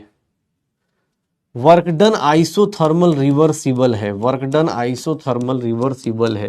फॉर्मूला अभी जस्ट लिखा है, NRT log V final upon V initial, V final upon V initial कितना हो जाएगा, -2.303। एन की वैल्यू 2, आर की वैल्यू कितनी हो जाएगी सर, किलो जूल्स में निकालनी है तो इसको किलो जूल्स में पुट कर दूंगा। टेम्परेचर कितना है सर, 27 डिग्री सेल्सियस, 300 पुट कर दूंगा। लॉग वी फाइनल कितना है 40, इनिशियल कितना है 4। सर क्या आ जाएगा, ये हो गया -4.606 इंटू 8.314, 2 जीरो से 2 जीरो चला गया, इंटू 3 डिवाइड बाई 10 और लॉग 10, लॉग 10 की वैल्यू कितनी हो जाती है 1 हो जाता है। सर 8 इंटू 4 32 हो गया, और 32 इंटू 3 96, मतलब 100 के आसपास आएगा। डिवाइड बाई 10 करेंगे, आंसर मेरा कितना आ जाएगा, वर्क डन का आंसर कितना आ जाएगा, कैलकुलेशन करेंगे 10 के आसपास आएगा। कैसे, इसको 4.6 ले लो या 4 ले लो, तो इसको 9 ले लो, 4 इंटू 9 36 हो गया, 36 इंटू 3 कितना हो जाएगा 108, डिवाइड बाई 10 10.8, यही आंसर आ जाएगा। कैलकुलेशन शॉर्ट मिनिमाइज कर दीजिए तो कि आंसर क्या आएगा बी, और बी पे अपना आंसर आ जाएगा। देख लो अब जनता धीरे धीरे परसेंटेज बढ़ा चुकी है, बहुत बढ़िया। फॉर्मूला कैसे पता चल रहा है, ऑब्वियस नॉर्मल केस होता तो लिखते, जब यहाँ वर्ड यूज कर दिया आइसोथर्मल और रिवर्सिबल यूज कर दिया, आइसोथर्मल और रिवर्सिबल वर्ड यूज कर दिया गया, तो उस केस में वर्कडन भैया कितना हो जाएगा, वर्कडन ऐसे निकाला जाएगा। वर्कडन कैसे निकाला जाएगा, ऐसे निकाला जाएगा।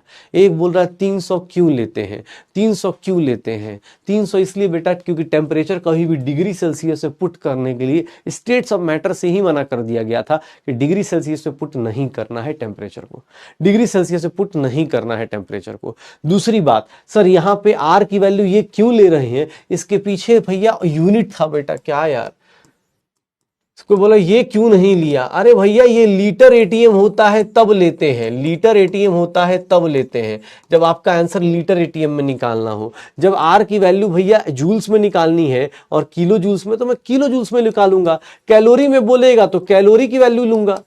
ऐसे थोड़ी ना होता है कि हाँ भाई यूनिट देखो ना, यूनिट डायमेंशन पढ़ा है कि ऐसे ही चल रहे हैं। किलो जूल्स में आंसर लिखा भी है, किलो जूल्स में बताइए, तो किलो जूल्स में बताऊंगा ना, तो किलो जूल्स लूंगा। हाँ हाँ, हीट भी एग्जैक्ट वैल्यू आएगा, बस अपोजिट आ जाएगा, माइनस के बदले क्या आ जाएगा प्लस आ जाएगा, माइनस के बदले क्या आ जाएगा प्लस आ जाएगा, हो जाएगा। एक काम कीजिए, एक काम कीजिए, अब अगला क्वेश्चन देखिए, अगला कह रहा हूं, अब देखो इससे डिफिकल्ट, इससे डिफिकल्ट, इससे डिफिकल्ट, ये कौन सा केस लिया था, आइसोथर्मल रिवर्सिबल। अब देखिएगा केस 2 लेता हूं, केस 2 लेता हूं आपके लिए। देखिए बहुत डिफिकल्ट बताने वाला हूं फिर से चीजें, देखिएगा बहुत हार्ड चीज है। एडियाबेटिक प्रोसेस है, अगर एडियाबेटिक प्रोसेस में ध्यान से देखेंगे, एडियाबेटिक प्रोसेस में क्या होता है, ध्यान से देखना, एडियाबेटिक प्रोसेस में क्या होता है। एडियाबेटिक प्रोसेस है तो एडियाबेटिक प्रोसेस में हीट ट्रांसफर क्या हो जाएगा 0, मतलब डेल्टा यू की जो वैल्यू है वर्क प्लस क्यू हो जाएगी। क्यू की वैल्यू 0, मतलब work done in adiabatic process is nothing, कितना हो जाएगा डेल्टा यू। क्यों, क्योंकि सर आपको पता है ये 0 हो गया, वर्क डन किसके इक्वल होगा डेल्टा यू के, और डेल्टा यू की वैल्यू कितनी होती थी, चलो याद करके बताओ। डेल्टा यू की वैल्यू याद है, एनसीवी डेल्टा टी, या फिर इसी को लिखना चाहें तो NCV T2 minus T1, NCV T2 minus T1, यही लिखते थे ना भाई। अब रटना है रट लो भाई, अब तो वही बोल रहा हूं ना, चैप्टर अब आगे जा रहा है बेटा, ठीक है, चैप्टर अब आगे जा रहा है, तो अब आपको साथ साथ आना है तो अच्छी बात है, नहीं तो अब ये सर ये कैसे आया, ये राज अब बीत चुका है बेटा। Delta U NCV delta T क्यों होता है, delta H NCP delta T क्यों होता है, ये बीत चुका है। ठीक है, अगर आपका याद है तब तो अच्छी बात है, तब तो आप क्लास में चलेंगे, और नहीं तो फिर कटी वही है, कमेंट कीजिए चाहे अपने आप को। अब आपकी गलती तो एकदम नहीं है ना, हमारी गलती, हमने पढ़ा दिया। ये सब चीजें देख लो। उसके बाद देखिएगा, अब देखिए मैंने अभी एक चीज निकाली थी, अभी थोड़ी देर पहले एक चीज डिराइव किया। अब देखो अलग अलग तरीके से मैं लिख सकता हूं, आर की power gamma minus R upon gamma minus 1। Sir देख लीजिए, ये अभी आज स्टार्ट में सबसे शुरुआत में यही मैंने कराया है। अब ये क्यों लिख रहा हूं उसका भी रीजन ही बता दूंगा। चलो ये बता दीजिए, PV is equals to N R T, ये आइडियल इक्वेशन पड़ी है। अगर यहां पे नंबर ऑफ मोल सेम रख देंगे, टेम्परेचर T1 कर दें, तो यहां मैं लिख सकता हूं P1 V1, और टेम्परेचर अगर मैं T2 कर दूं फाइनल टेम्परेचर, तो यहां फाइनल प्रेशर फाइनल वॉल्यूम लिख सकता हूं। भाई मैं उम्मीद ज्यादा नहीं कर रहा हूं, लेकिन हाँ जो लोग पढ़ रहे हैं, जिन लोगों को ज्यादा पढ़ाई करी है, जो लोग रिवीजन कर रहे हैं, उनसे उम्मीद कर सकता हूं कि भाई ये सोच लो ये कैसे लिख रहा हूं। मैं डायरेक्ट लिख देता तो भी मुझे डर लगता है। अब डर इसी बात का है ना भाई, ये देखो यहाँ T2 हो गया, यहाँ T1 हो गया अपॉन गामा माइनस 1, और वर्कडन का फॉर्मूला देख लो, यहां लिख देता हूं ताकि मेरा काम हो जाए, क्योंकि मुझे एक साथ ये चारों फॉर्मूले बताने हैं। सर ये देखिएगा वर्कडन का फॉर्मूला,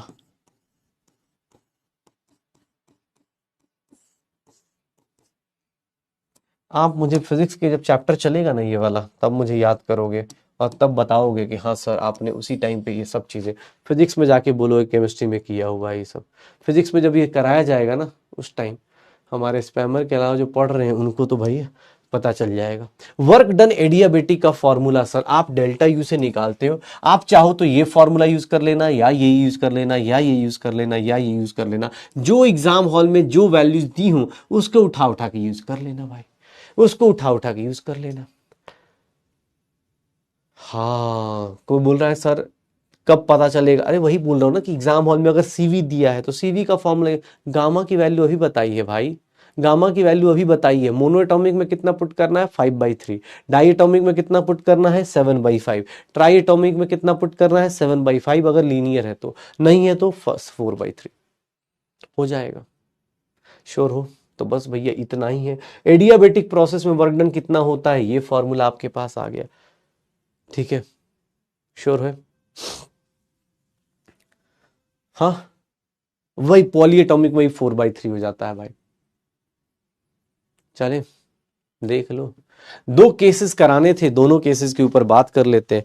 इवन पता है तुम्हें, चलो एक कम, यार वही डर लग रहा है बताऊं कि ना बताऊं। आधे लोग तो उल्टी मारना शुरू कर देते हैं कि सर कैसे बताऊं। आधा टाइम तो मुझे यही डर लग रहा है कि सर गामा अब कुछ बताऊं आगे कि गया, कि सर छोड़ दो क्या है का इतना टेंशन लेना। एक सिंपल चीज बता देता हूँ यार, चलो पहले इसके ऊपर क्वेश्चन करो फिर देखता हूँ, अगर हुआ तो वही है ना, जो पढ़ने वाला उसका ना लॉस हो जाए बस। ये क्वेश्चन देखिए, अब इसमें क्वेश्चन में सोचिए, अपने आप ही देखिएगा। सर ये क्या है, एडियाबेटिक है और रिवर्सिबल है, एडियाबेटिक है और रिवर्सिबल है, एडियाबेटिक है और रिवर्सिबल है, लिखा है मोनोएटॉमिक। मोनोएटॉमिक का गामा कितना होता है 5/3 होता है। मोनोएटॉमिक का गामा कितना होता है 5/3 होता है। फोनोएटॉमिक का गामा कितना होता है 5/3 होता है। वर्क डन निकालना है, टेम्परेचर दिया है, टेम्परेचर T2 T1 दिया है। ये आपका देखो एग्जाम हॉल में पहचानने का तरीका, ये T1 है, ये T2 दिया है। अब आपको क्या करना है, वर्क डन निकालना है। वर्क डन कैसे निकलेगा सर, वर्क डन एडियाबेटिक में कैसे निकालते थे, NCV T2 - T1 निकालते थे क्या। अब बोल दो, कोई किसी को लग रहा है सर कहां से निकालेंगे, निकाल लो। NCV T2 - T1 निकाल सकते हैं क्या,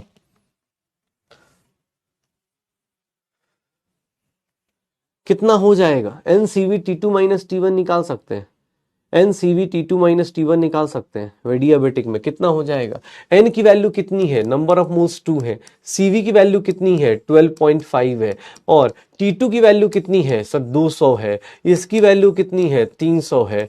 सर ये पुट कर दीजिए, 2 × 12.5 मतलब 25 हो गया, और इसकी वैल्यू कितनी आ गई -100 आ गई, इतना जूल्स आ जाएगा। तो ये कितना हो गया, -2500 जूल्स आ गया। और -2500 जूल्स, जूल्स क्यों आया, बिकॉज सीवी का यूनिट क्या है, जूल्स में है। सर इसको बोल रहा है कि किलो कैलोरी में, किलो जूल्स में बताइए, तो इसको किससे डिवाइड कर देंगे, 2500 को किससे डिवाइड कर देंगे, 1000 किलो जूल्स आ जाएगा। -2.5 किलो जूल्स आ जाएगा, -2.5 किलो जूल्स आ जाएगा। कितना हो जाएगा, -2.5 किलो जूल्स आ जाएगा, -2.5 किलो जूल्स। बस ये ध्यान रखिए, -2.5 किलो जूल्स आ जाएगा। श्योर हो, -2.5 किलो जूल्स में आंसर आना शुरू हो जाएगा। देख लो। अब सर किसको कौन सा फॉर्मूला कब यूज करना है, अब इसको तो क्वेश्चन देख के डिसाइड करो ना, किसमें सर T2 दिया है, T1 दिया है, सर CV दिया हुआ है। तो मैं सर 4 फॉर्मूले आपने बताए हैं, सर ये फॉर्मूला सबसे पहले फिट हो गया तो लगा दूंगा। अगर ये नहीं होता तो मैं ये लगा सकता था, ये नहीं होता तो P2 V2 दिया होता तो मैं इसको लगाता। आपके ऊपर है, आपको जो मिल जाए उसके हिसाब से देख लो, दोनों के लिए कर लो। हाँ सर हार्ड है ना, काफी हार्ड है ये सब चीजें, देख रहे हो कितना हार्ड हार्ड चीजें चल रही हैं। इतनी हार्ड हार्ड चीजें कैसे पढ़ सकते हो तुम, हाँ कैसे कर पाओगे। हाँ आर वाले से भी करना चाहे कोई, आर वाले, अरे तो भाई को बोला सर आर वाले से क्यों नहीं किया, मैं डर गया था भाई, मुझे डर लग रहा था, इसलिए मैंने इजी रास्ता अपनाया। तुम आर वाले से कर लो, आंसर सेम आएगा, मुझे कोई दिक्कत नहीं, आर वाले से पुट कर देना, बस आर में 1000 से डिवाइड कर देना, जूल्स में आंसर आएगा। ठीक है, अगला क्वेश्चन, चलो एक क्वेश्चन ट्राई करो, ये क्वेश्चन ट्राई करो, ये क्वेश्चन ट्राई करो। यहां देख लो वर्क डन कितना दिया है, अब की बार देख लो वर्क डन दिया हुआ है कितना, सर वर्क डन कितना दिया है, -75 कैलोरी दिया हुआ है। क्यों, कैसे बोला सर माइनस, देख लो, perform 75 calorie of work adiabatically, work done adiabatic दिया हुआ है, आर की वैल्यू दी है, इनिशियल टेम्परेचर दिया है, सर फाइनल टेम्परेचर दिया, फाइनल टेम्परेचर निकालना है। मैं साइलेंट हो जाता हूं, आप लोग ट्राई करके देख लो, 2 मिनट का टाइम देता हूं।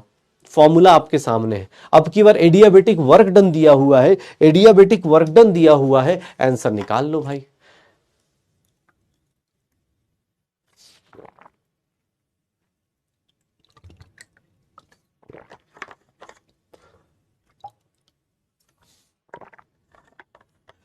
क्या होगा,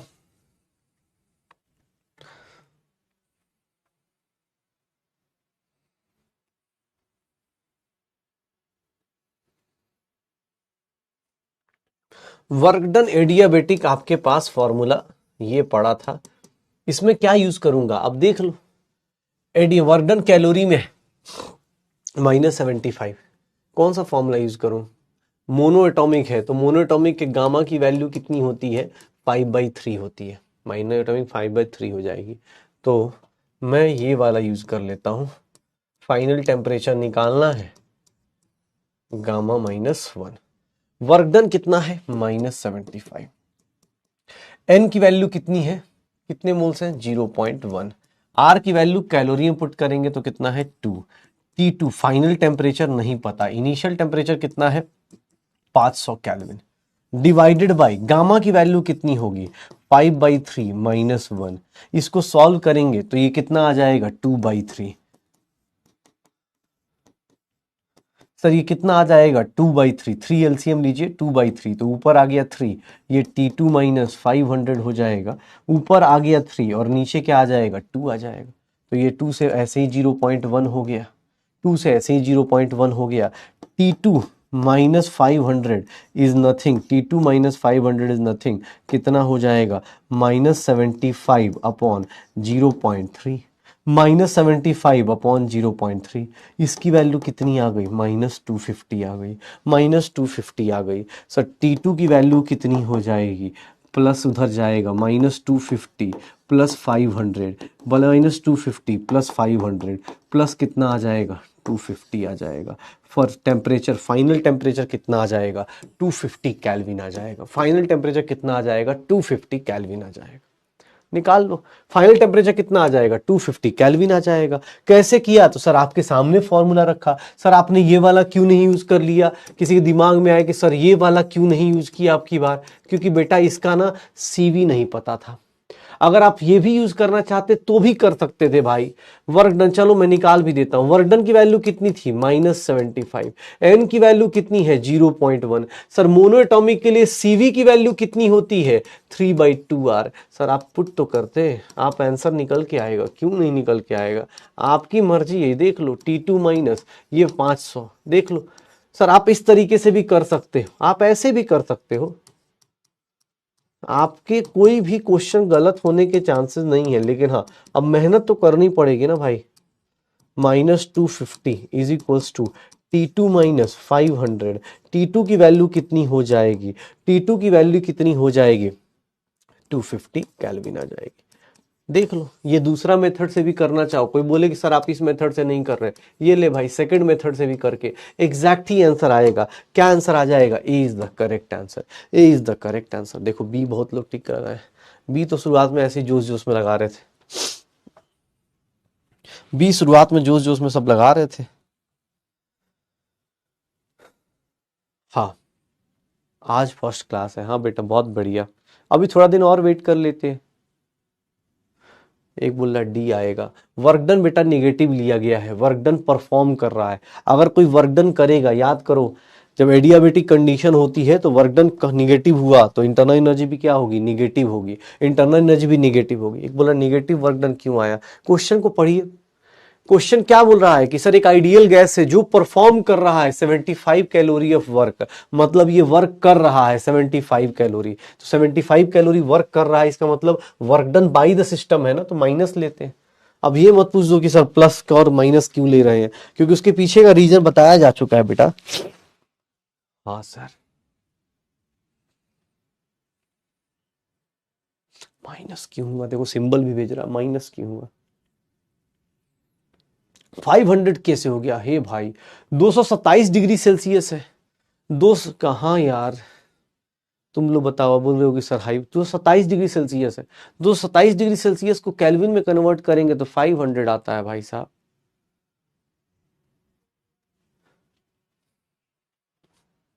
ये 3 कहाँ से आया?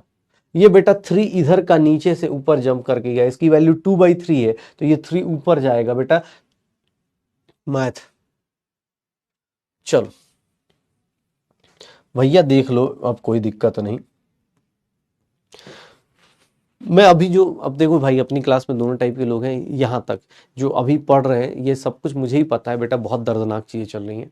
लेकिन दर्दनाक चीज़ों के साथ एक चीज़ और याद रखो ना यार, कि पढ़ाई खुद भी करनी होती है बेटा। जो चीज़ें रिलेट कर सकते हो रिलेट करने की कोशिश करो। जो चीज़ अब वही है कि आप घर पे नहीं करोगे, ऐसे चलो बोल रहा है सर कल तो बहुत अच्छा लग रहा था आज क्यों बुरा लग रहा है, तो अब आप सोच रहे हो कि नहीं सर हर एक जगह आप ये भी बताइए 227 को 273 से ऐड करके दिखाइए, ये देखो 10 + 7 + 3 10 हो गया, ये देखो ये 0 हो गया, ये देखो, ये अब थोड़ी ना करेंगे यार, थोड़े बड़े हो गए हैं।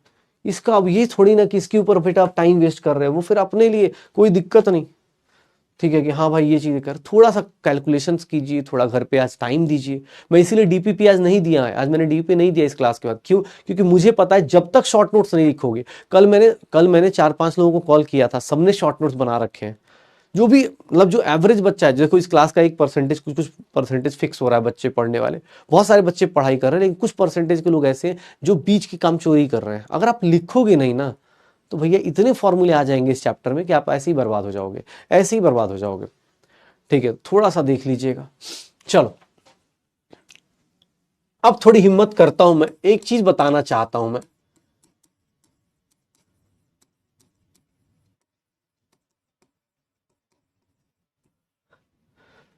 ध्यान से सुनिएगा।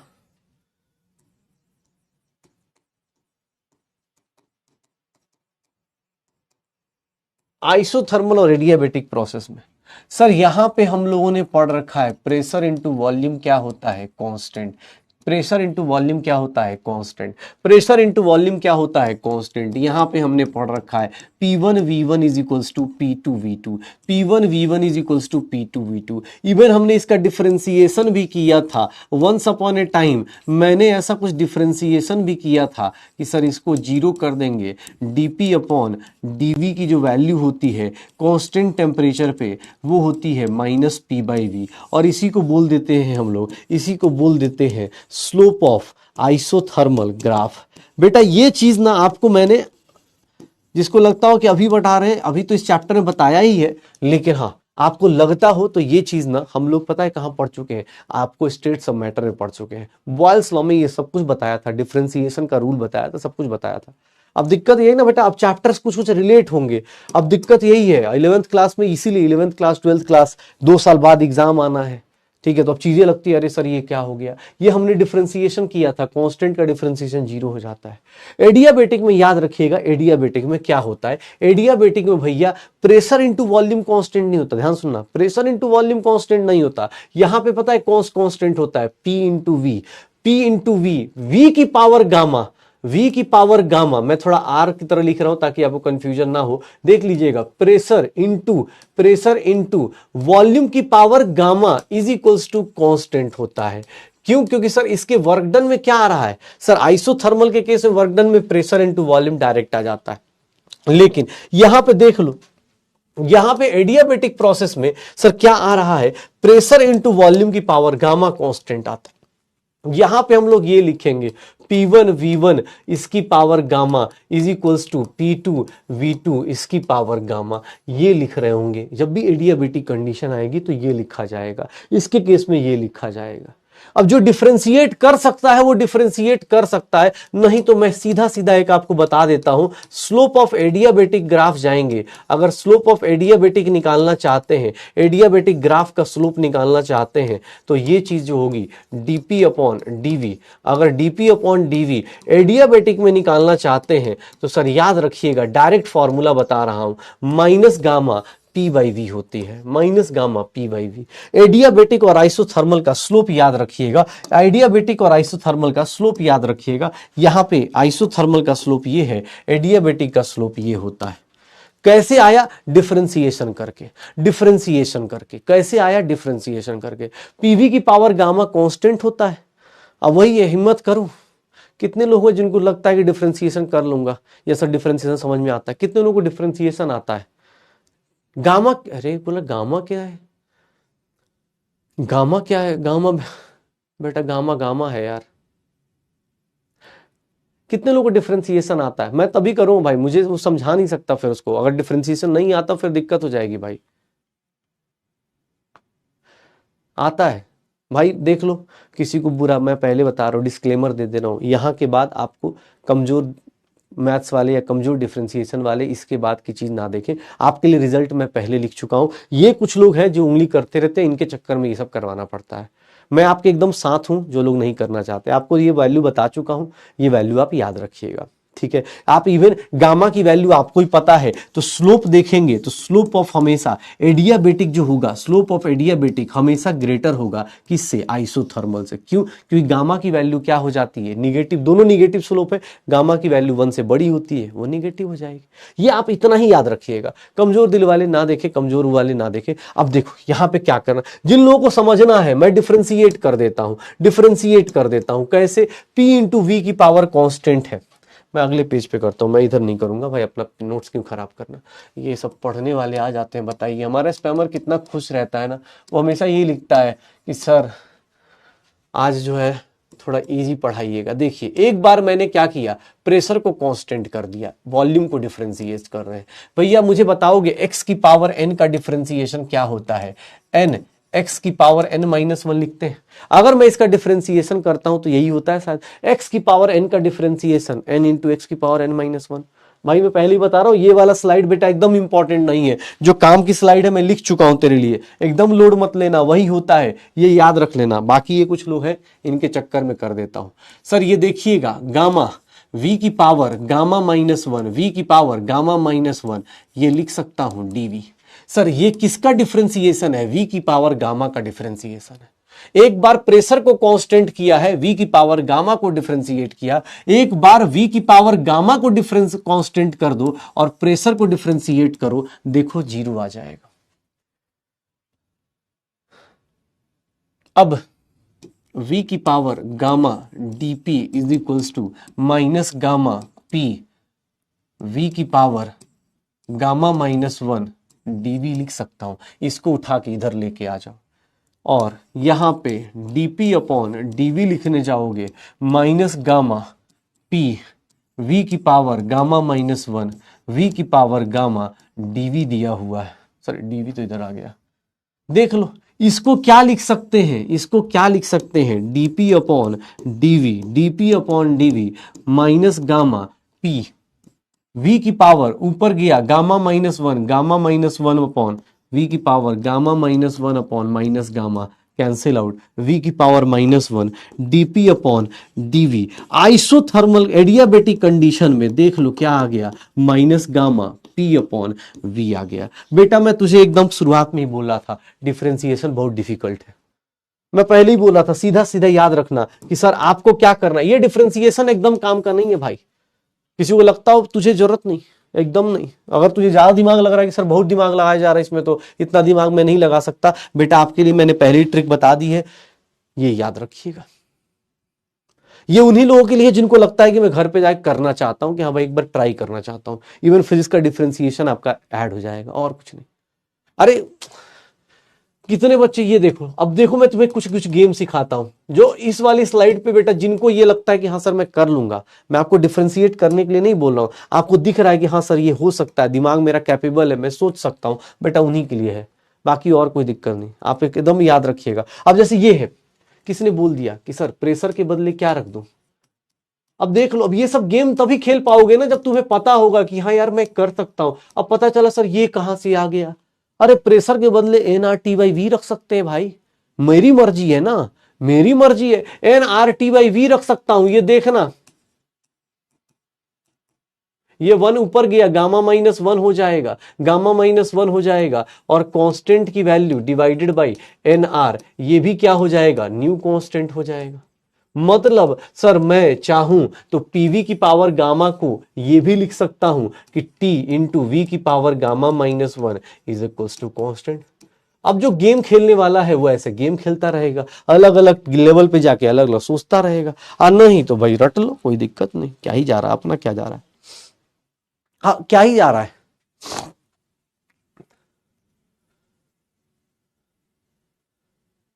बताओ, बोल रहा है कि सर n कहाँ गया, n भाई n इंटू, अरे कांस्टेंट है, ये भी क्या होता है कांस्टेंट, नंबर ऑफ मोल्स थोड़ा ना चेंज होता है, तो टीवी की पावर, ये बस तरीके, ये तरीके। अब कोई बोले सर प्रेशर को चेंज किया, अगली बार ना सर ये बताइए अगली बार क्या कीजिएगा, आप प्रेशर को मत चेंज कीजिएगा, वॉल्यूम को चेंज कर दीजिएगा। सर वॉल्यूम को क्या लिख दूं, NRT अपॉन P लिख दूं, देख लो।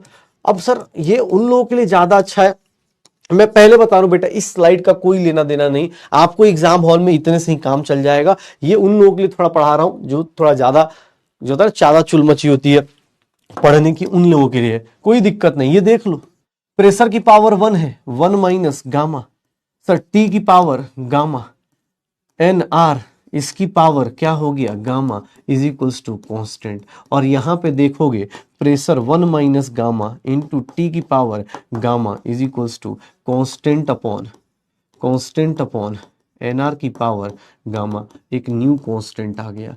तो मतलब एडियाबेटिक कंडीशन में sir P 1 minus gamma into T की power gamma is equals to constant लिख सकते हैं।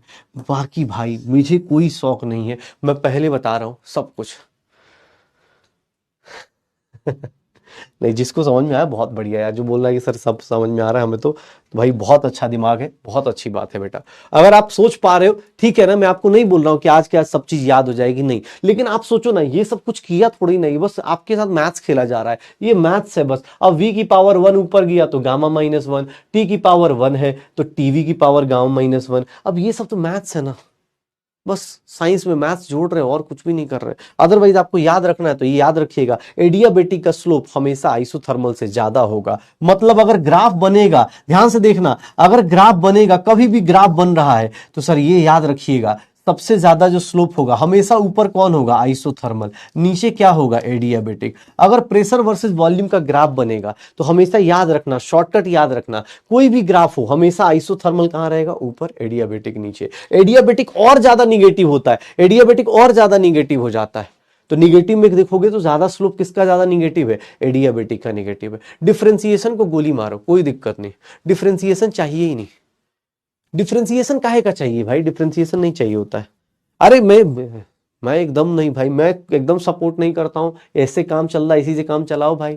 हमें एकदम ही तुम पे पूरा भरोसा है। ये सब हाई फाई बातें मैं एकदम नहीं करता हूं, ये कुछ लोग हैं जो उधर बैठे हुए हैं, इन लोगों के चक्कर में बता दिया, अदरवाइज मुझे एकदम भरोसा है। कहीं भी कोई भी आ जाए, आइसोथर्मल हमेशा एडियाबेटिक से नीचे, सॉरी आइसोथर्मल हमेशा एडियाबेटिक से ऊपर। क्यों? क्योंकि आइसोथर्मल का ग्राफ थोड़ा कम निगेटिव है, एडियाबेटिक का ग्राफ ज्यादा निगेटिव है, मोर स्टीप होगा, मोर स्टीप होगा। तुम्हें एक चीज दिखाता हूं, चलो एक जादू दिखाता हूं, जादू दिखाता हूं, ये देखना, ये देखना। चलो मैं तुम्हें ना एक बस ये लास्ट कर देता हूं, फिर ग्राफ अपना खत्म हो जाएगा। ये प्रोसेस कौन सा होगा, चलो ये प्रोसेस कौन सा प्रोसेस होगा, ए बी वाला प्रोसेस कौन सा होगा, चलो बताओ ए बी प्रोसेस कौन सा होगा। ए बी प्रोसेस में क्या कांस्टेंट है, सर प्रेशर कांस्टेंट है, तो इसको कौन सा प्रोसेस बोल देंगे, सर ये कौन से प्रोसेस का ग्राफ है, आइसोबारिक है। ए बी में क्या होगा, प्रेशर कांस्टेंट है, तो सर आइसोबारिक हो गया। किसी ने बोला सर एसी के बताओ, एसी बताओ, एसी कौन सा प्रोसेस होगा, चलो एसी कौन सा प्रोसेस होगा, जल्दी बताओ एसी कौन सा प्रोसेस होगा। एक बोल रहा है सर हम किसमें अपने आप को काउंट करें। बेटा समझ में आया तो बहुत अच्छी बात है, अगर आप डेरिवेशन पे डेरिवेशन समझ रहे हो तो बहुत बढ़िया, नहीं समझ रहे हो तो कोई दिक्कत नहीं, इतना लोड मत लो, सीधा सीधा वैल्यूज याद रखो, काम हो जाएगा, कोई ज्यादा ज्यादा सोचना नहीं। ये क्या हो जाएगा अब बेटा, आइसोकोरिक, आइसोकोरिक, ए बी ए सी हो गया आइसोकोरिक। अच्छा किसी ने बोल दिया, ध्यान से देखना, अब मैं दो ग्राफ बना रहा हूं एक साथ, एक है डी और एक है ई। इसमें से आइसोथर्मल कौन सा होगा, इसमें से आइसोथर्मल कौन सा होगा, ऊपर वाला या नीचे वाला। मैंने अभी एक तरीका बताया था, अगर दो ग्राफ आ रहे हैं तो दोनों में सबसे स्टीप एंगल किसका है, ए का है। निगेटिव में चलेंगे सबसे स्टीप एंगल किसका हो जाएगा। और एक नॉर्मल ट्रिक होता है, एंगल एंगल छोड़ दो, हमेशा ऊपर जो होगा वो कौन सा होगा, आइसोथर्मल प्रोसेस हमेशा ऊपर होगा। एडियाबेटिक प्रोसेस क्या होगा, नीचे होगा। एडियाबेटिक प्रोसेस क्या होगा, एडियाबेटिक प्रोसेस क्या हो जाएगा, नीचे हो जाएगा। एडियाबेटिक प्रोसेस क्या हो जाएगा, नीचे हो जाएगा। तो एडी और ई में कर लो, एडियाबेटिक प्रोसेस नीचे, डन हो गया आपके ऊपर। अब ये सब चीजें, अब देख मैं तुझे डरा दूं, ये देख, अब हाई फाई कॉन्सेप्ट बताऊं, जो बोल रहा है hi fi sir hi fi इतना मत पढ़ाओ, ये तुझे दिखाता हूं एक चीज। इसमें प्रेशर कांस्टेंट है, प्रेशर कैसे कांस्टेंट हो सकता है, सर पी वॉल्यूम की पावर 0 लिख सकता हूं। देखना भाई प्लीज फिर से सोचना, पी इंटू वॉल्यूम की पावर 0 लिख सकता हूं, क्योंकि वॉल्यूम की पावर 0 मतलब 1, और 1 इंटू पी कॉन्स्टेंट हो जाएगा। सर आइसोथर्मल में पी की पावर 1, वी की पावर 1 कांस्टेंट था क्या, पी वी की पावर 1 कांस्टेंट था क्या। यहां पे देखोगे तो यहां पे क्या लिखा जाता है, ये देख लो, यहां पे क्या बोला गया, पी की पावर 1 वी की power gamma is equals to constant बोला गया क्या। और यहां पे क्या कांस्टेंट होता है, वॉल्यूम कांस्टेंट होता है। अगर वॉल्यूम कांस्टेंट है मतलब वी की पावर 1 कांस्टेंट है, यहां पे पी की पावर 0 है। तो एग्जाम हॉल में भाई बहुत हाई फाई कॉन्सेप्ट है, निकाल लो, बहुत हाई फाई कॉन्सेप्ट है, देख लो, बहुत हाई फाई कॉन्सेप्ट है भाई बहुत हाई फाई कॉन्सेप्ट है, देख ले भाई।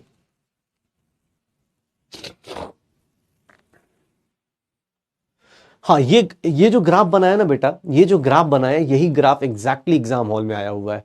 आप प्रीवियस ईयर क्वेश्चन देखेंगे, इवन आप फिजिक्स में भी जाएंगे तो यही सब चीजें फिर से दोबारा फिजिक्स की थर्मोडायनेमिक्स में भी निकल के आएगा। अगर लगता हो तो फिजिक्स की कोई भी बुक हो आपके पास, मॉड्यूल हो या कोई बुक हो, आप फिजिक्स का थर्मोडायनेमिक्स खोल के देखिएगा, आपको पता चल जाएगा कि मैंने क्या करवाया है। आधी फिजिक्स पढ़ा दी है, आधी फिजिक्स की थर्मोडायनेमिक्स पढ़ा दी है।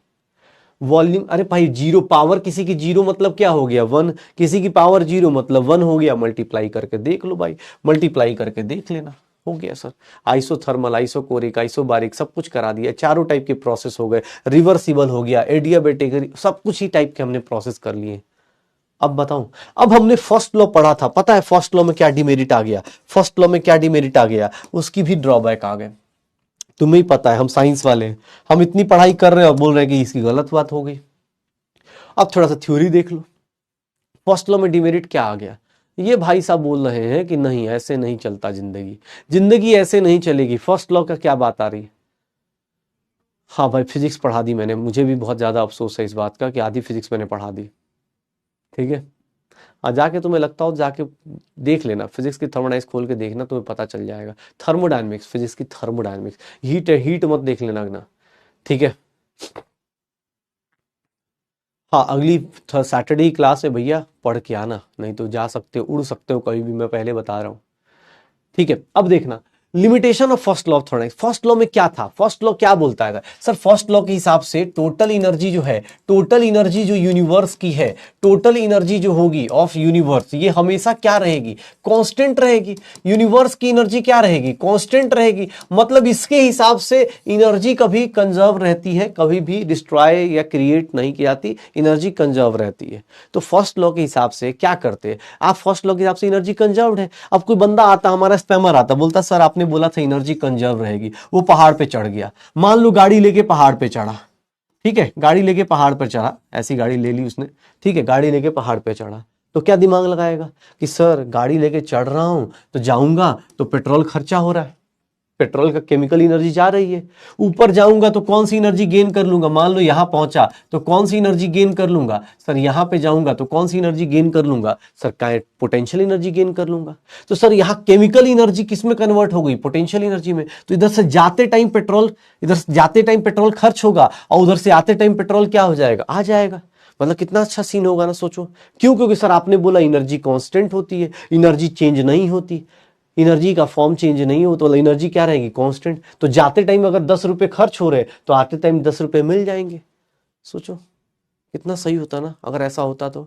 ऐसा रियल लाइफ में होता है क्या, नहीं, जाते टाइम भी खर्च होता है, आते टाइम भी खर्च होता है, रियल लाइफ में भी ऐसा नहीं होता। होता तो क्या करता, हमारा स्पैमर काली गाड़ी को लेकर चढ़ा लेता ऊपर, धक्का मार मार के चढ़ाता, उधर से आते टाइम पेट्रोल निकाल लेता, हमें मतलब दुबई अरब के ऊपर डिपेंडेंट होना ही नहीं पड़ता, गाड़ी चढ़ाते ऊपर, ऊपर से यहाँ से उतार देते।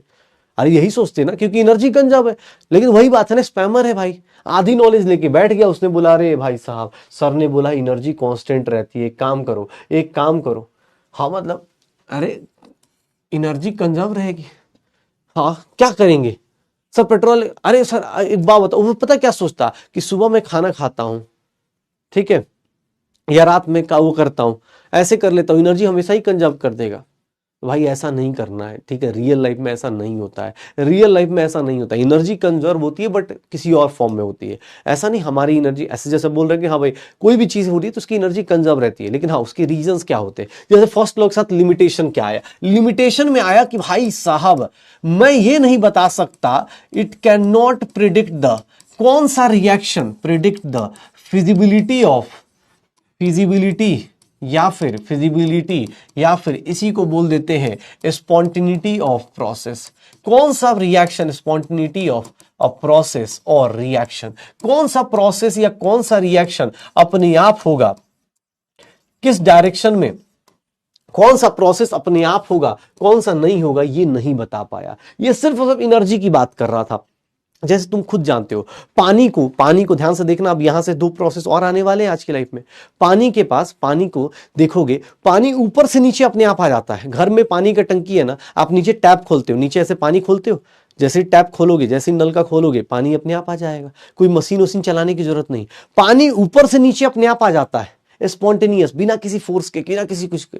लेकिन उसी पानी को अगर सुबह सुबह ऊपर चढ़ाना हो, अगर उसी पानी को ग्राउंड से उठा के ऊपर चढ़ाना हो, तो हम लोग अपने आप नहीं जाएगा। उसके लिए क्या चलाना पड़ता है, मोटर चलाना पड़ता है। उसके लिए क्या चलाना पड़ता है, मोटर चलाना पड़ता है। तो स्पॉन्टेनिटी का मतलब क्या होगा कि सर वो कौन सा रिएक्शन, पानी अपने आप ऊपर से नीचे आ गया, स्पॉन्टेनियस है। इस डायरेक्शन में क्या है, वाटर का ऊपर से नीचे आना स्पॉन्टेनियस है, नीचे से ऊपर जाना क्या हो गया, non spontaneous.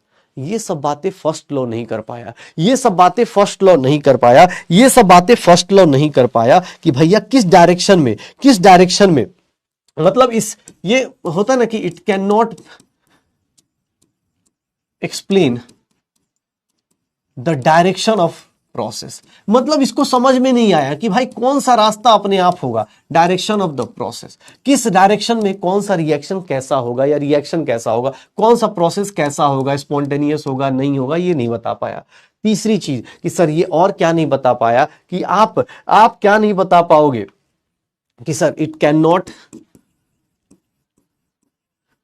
Give the detail about कौन सा reaction, about the extent of chemical reaction, extent of chemical reaction, कितना रिएक्शन हो पाएगा कितना नहीं हो पाएगा, केमिकल रिएक्शन और प्रोसेस, कितना रिएक्शन हो पाएगा कितना रिएक्शन नहीं हो पाएगा। कोई बोल दे कि सर 100% रिएक्शन नहीं हो पाता, 100% रिएक्शन नहीं हो पाएगा, 100% रिएक्शन नहीं हो पाएगा, 100% रिएक्शन कभी भी नहीं हो पाएगा। ठीक है, तो ये ध्यान रखना अपने पास, ये देख लेना। ये बंदा फर्स्ट लॉ ऑफ बात करे, फर्स्ट लॉ में ये सब कुछ उसकी लिमिटेशन आ गई। फर्स्ट लॉ क्या बता नहीं पाया कि सर कितने टाइम तक हो पाएगा। जैसे मान लो कोई रिएक्शन हो रही है, जैसे पानी भी ऊपर से नीचे आ रहा है, कब तक आता रहेगा, कब तक आता रहेगा, मान लो कब तक आता रहेगा, आपको भी पता होना चाहिए कितने टाइम तक आता रहेगा। तो ये सब चीजें होंगी।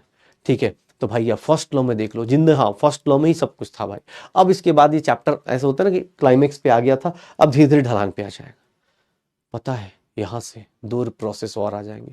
अभी तक कितने प्रोसेस हो गए तुम्हारी लाइफ में, चलो बताओ अभी तक कितने प्रोसेस हो गए। एनर्जी कैसे चेंज होती है भाई साहब, एनर्जी, पेट्रोल क्या होता है, केमिकल एनर्जी होती है ना, केमिकल होता है, केमिकल से किस में कन्वर्ट हो रहा है बेटा, मैकेनिकल एनर्जी में।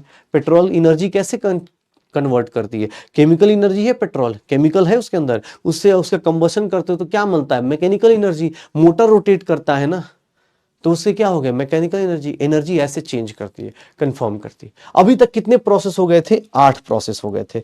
आज हम लोग 2 प्रोसेस और जानेंगे, आज हम लोग 2 प्रोसेस और जाएंगे। वो बहुत डिफिकल्ट है, इतना डिफिकल्ट प्रोसेस आप शायद ही जान पाओ। देखना ध्यान से, सर 2 प्रोसेस और जानेंगे, पता है क्या, 2 प्रोसेस और जानेंगे। अरे बहुत डिफिकल्ट चीज बता रहा हूं भाई, सुन लेना। 2 प्रोसेस और जानेंगे, पता है कौन कौन सा, 2 प्रोसेस कौन कौन सा है, देखना ध्यान से। एक को बोलते हैं स्पॉन्टेनियस प्रोसेस, एक को बोलते हैं स्पॉन्टेनियस प्रोसेस, एक को बोलते हैं स्पॉन्टेनियस, या इसी को बोल देते हैं फिजिबल प्रोसेस, इसी को बोल देते हैं फिजिबल प्रोसेस। ये बहुत डिफिकल्ट कॉन्सेप्ट है भाई, सुनना। स्पॉन्टेनियस और क्या होता है, एक होता है नॉन स्पॉन्टेनियस प्रोसेस। बेटा टोटल 10 प्रोसेस इस चैप्टर में पढ़ने होते हैं, 10 प्रोसेस याद रखिएगा। Non feasible process, non feasible process, जैसे इसको अपने डेली लाइफ से बहुत आसानी से, ये प्रोसेस डिफिकल्ट है भाई समझना, ध्यान सुनना। अब 10 हो जाएंगे, 8 मैंने पहले पढ़ा रखे थे, आज 2 और पढ़ा रहा हूं। 10 प्रोसेस आपके लाइफ में आ चुके हैं।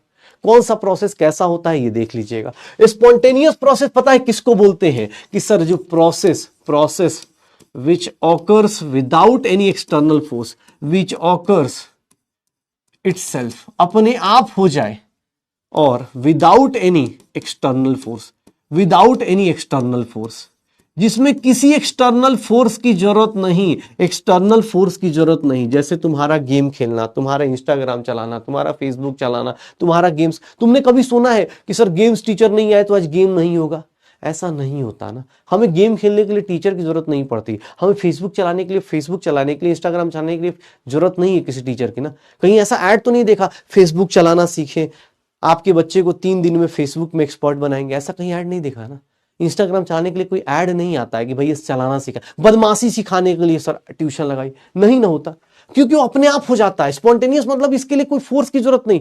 कभी ऐसा नहीं सुना होगा कि सर पता है मेरे पड़ोसी के यहाँ सर उसको बदमाशी सिखाने के लिए टीचर आया था, टीचर बदमाशी सिखा रहा है कि बेटा ऐसे ऐसे बदमाशी कर, ऐसा नहीं होता सर। जितना भी ये बदमाशी करनी है या जो भी कूद फांद करनी है, उसके लिए ट्यूशंस की जरूरत नहीं पड़ती भाई साहब, उसके लिए ट्यूशंस की जरूरत नहीं पड़ती, वो अपने आप कर सकते हो आप, वो अपने आप कर सकते हो, मतलब बिना किसी अपने आप ही हो जाए, या फिजिबल प्रोसेस। हाँ अरे मतलब रियलिटी यही है। नॉन फिजिबल तुम्हें खुद पता है सर, पढ़ना क्या है सर, प्रोसेस क्या हो, process which do not occur, जो अपने आप नहीं होता, जैसे पढ़ाई सर यही तो नहीं होता ना, ऑकर अंडर मतलब ऑकर इटसेल्फ, जो अपने आप नहीं होता, और प्रोसेस विच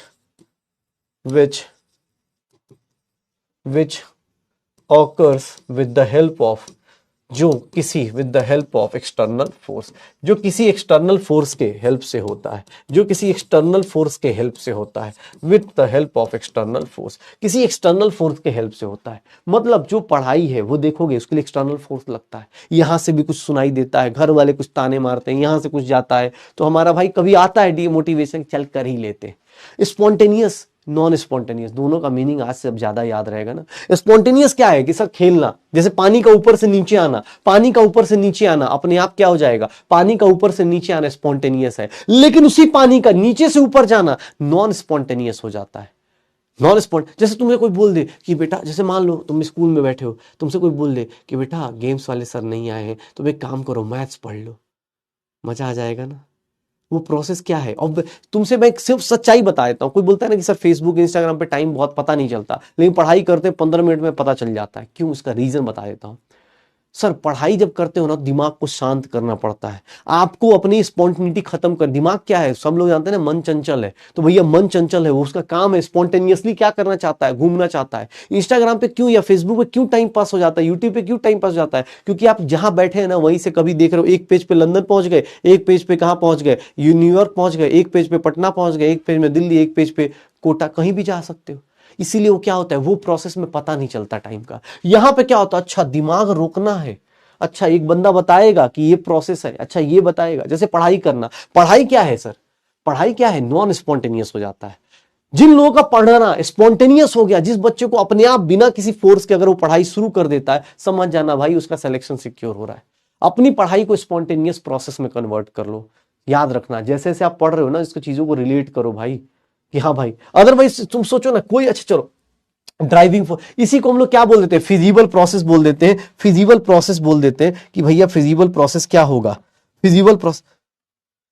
हाँ, अरे कोई बोल रहा है सर क्यों, अरे चिंटू चला एम्स वाला भाई, तू बताता हूं, मैं तुझे बताता हूं। एक बात बता, तू किस लिए पढ़ रहा तेरा, चलो रियलिटी, लाइफ की रियलिटी बात कर लेते हैं, तुझे बुरा लगेगा लेकिन तेरा किसी भी कोई भी प्रोसेस हो, अब प्रोसेस, कोई भी प्रोसेस, दो ही ड्राइविंग फोर्स है। चल तेरा ड्राइविंग फोर्स बताता हूं आज तुझे, driving force for a spontaneous process. कोई भी ड्राइविंग फोर्स तुम्हारा क्या होता है, तुम लोग क्यों काम करना चाहते हो, क्या करना चाहते हो बताओ। सर मैं गेम खेलने में मुझे मजा आता है, क्यों मजा आता है, उसका रीजन पता चल जाएगा। पता है क्या, क्या रीजन क्या होता है, गेम खेलने में क्यों अच्छा लगता है, वो अपने आप क्यों होता है, क्योंकि वहां पे एक चीज बढ़ जाती है, आपका पहला ड्राइविंग फोर्स, आपकी मैक्सिमम रैंडमनेस आती है। रैंडमनेस क्या होती है, इंक्रीज होती है। आपकी रैंडमनेस क्या होती है, इंक्रीज होती है। आप इंस्टाग्राम पे क्या करते हो, रैंडमनेस बढ़ाते हो। रैंडमनेस मतलब सर आपका फिक्स थोड़ी ना होता है। ऐसा किसी ने टाइम टेबल फिक्स किया क्या कि इंस्टाग्राम पे जाऊंगा, पहले 10 मिनट मोटिवेशनल रील्स देखूंगा, फिर 10 मिनट ये वाली रील्स देखूंगा, ऐसा नहीं होता ना। क्या होता है, रैंडमनेस ज्यादा होती है। अभी आप शाहरुख खान को देख रहे होते, थोड़ी देर बाद आप मतलब सचिन तेंदुलकर के बारे में जानोगे, थोड़ी देर बाद किसी और के बारे में जानोगे, तो वहां क्या होती है, रैंडमनेस। आपका ड्राइविंग फोर्स क्या होना चाहिए, आप क्यों पढ़ाई कर रहे हो कि सर मैं ना अगर अपनी लाइफ में अगर डॉक्टर बन गया तो मैं अपने हिसाब से जी सकता हूँ, मैं अपने हिसाब से गाड़ी ले सकता हूँ, मैं अपने हिसाब से, मतलब होता है ना भाई, एक्सबॉक्स ले सकता हूँ, मैं अपने पास PS3 PS5 PS6 ले सकता हूँ, कुछ भी ले सकता हूँ। मेरी रैंडमनेस घर वाले कंट्रोल नहीं करेंगे।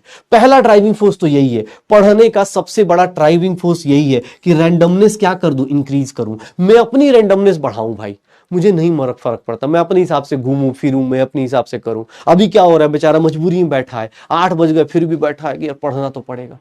इसलिए क्योंकि भाई तुम्हें पता है कि रैंडमनेस आज नहीं, आज कम हो रही है, आज पढ़ाई कम, मतलब आज रैंडमनेस कम हो रही है, लेकिन इतना पता है 2 साल बाद 1 साल बाद रैंडमनेस बहुत ज्यादा हो जाएगी।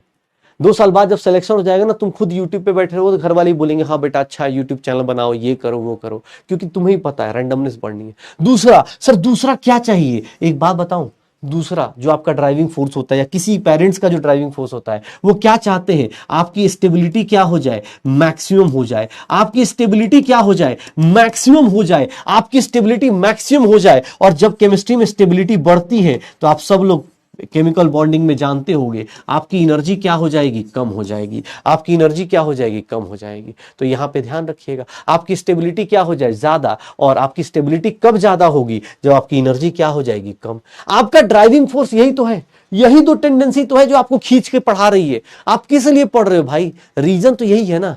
दो ही रीजन है, घर वाले चाहते हैं आपकी स्टेबिलिटी बढ़ जाए और आप चाहते हो कि भैया एक बार डॉक्टर बन गए उसके बाद तो भाई साहब, उसके बाद तो क्या ही फर्क पड़ रहा है, उसके बाद भैया कहाँ क्या फर्क पड़ेगा। तो ये देख लो, यही दो टेंडेंसी है ना आपकी, दो ही चीजें तो हैं, रीजन यही है भाई, गुस्सा हो चाहे जो हो अपने पास, यही मेन सच्चाई तो यही है कि रैंडमनेस बढ़ानी है। और अभी घर वाले चाहते हैं कि आप स्टेबल हो जाओ, एनर्जी आपकी कम हो जाए, आप अच्छे डॉक्टर बन जाओ, हो गया, यही आपकी ड्राइविंग फोर्स है।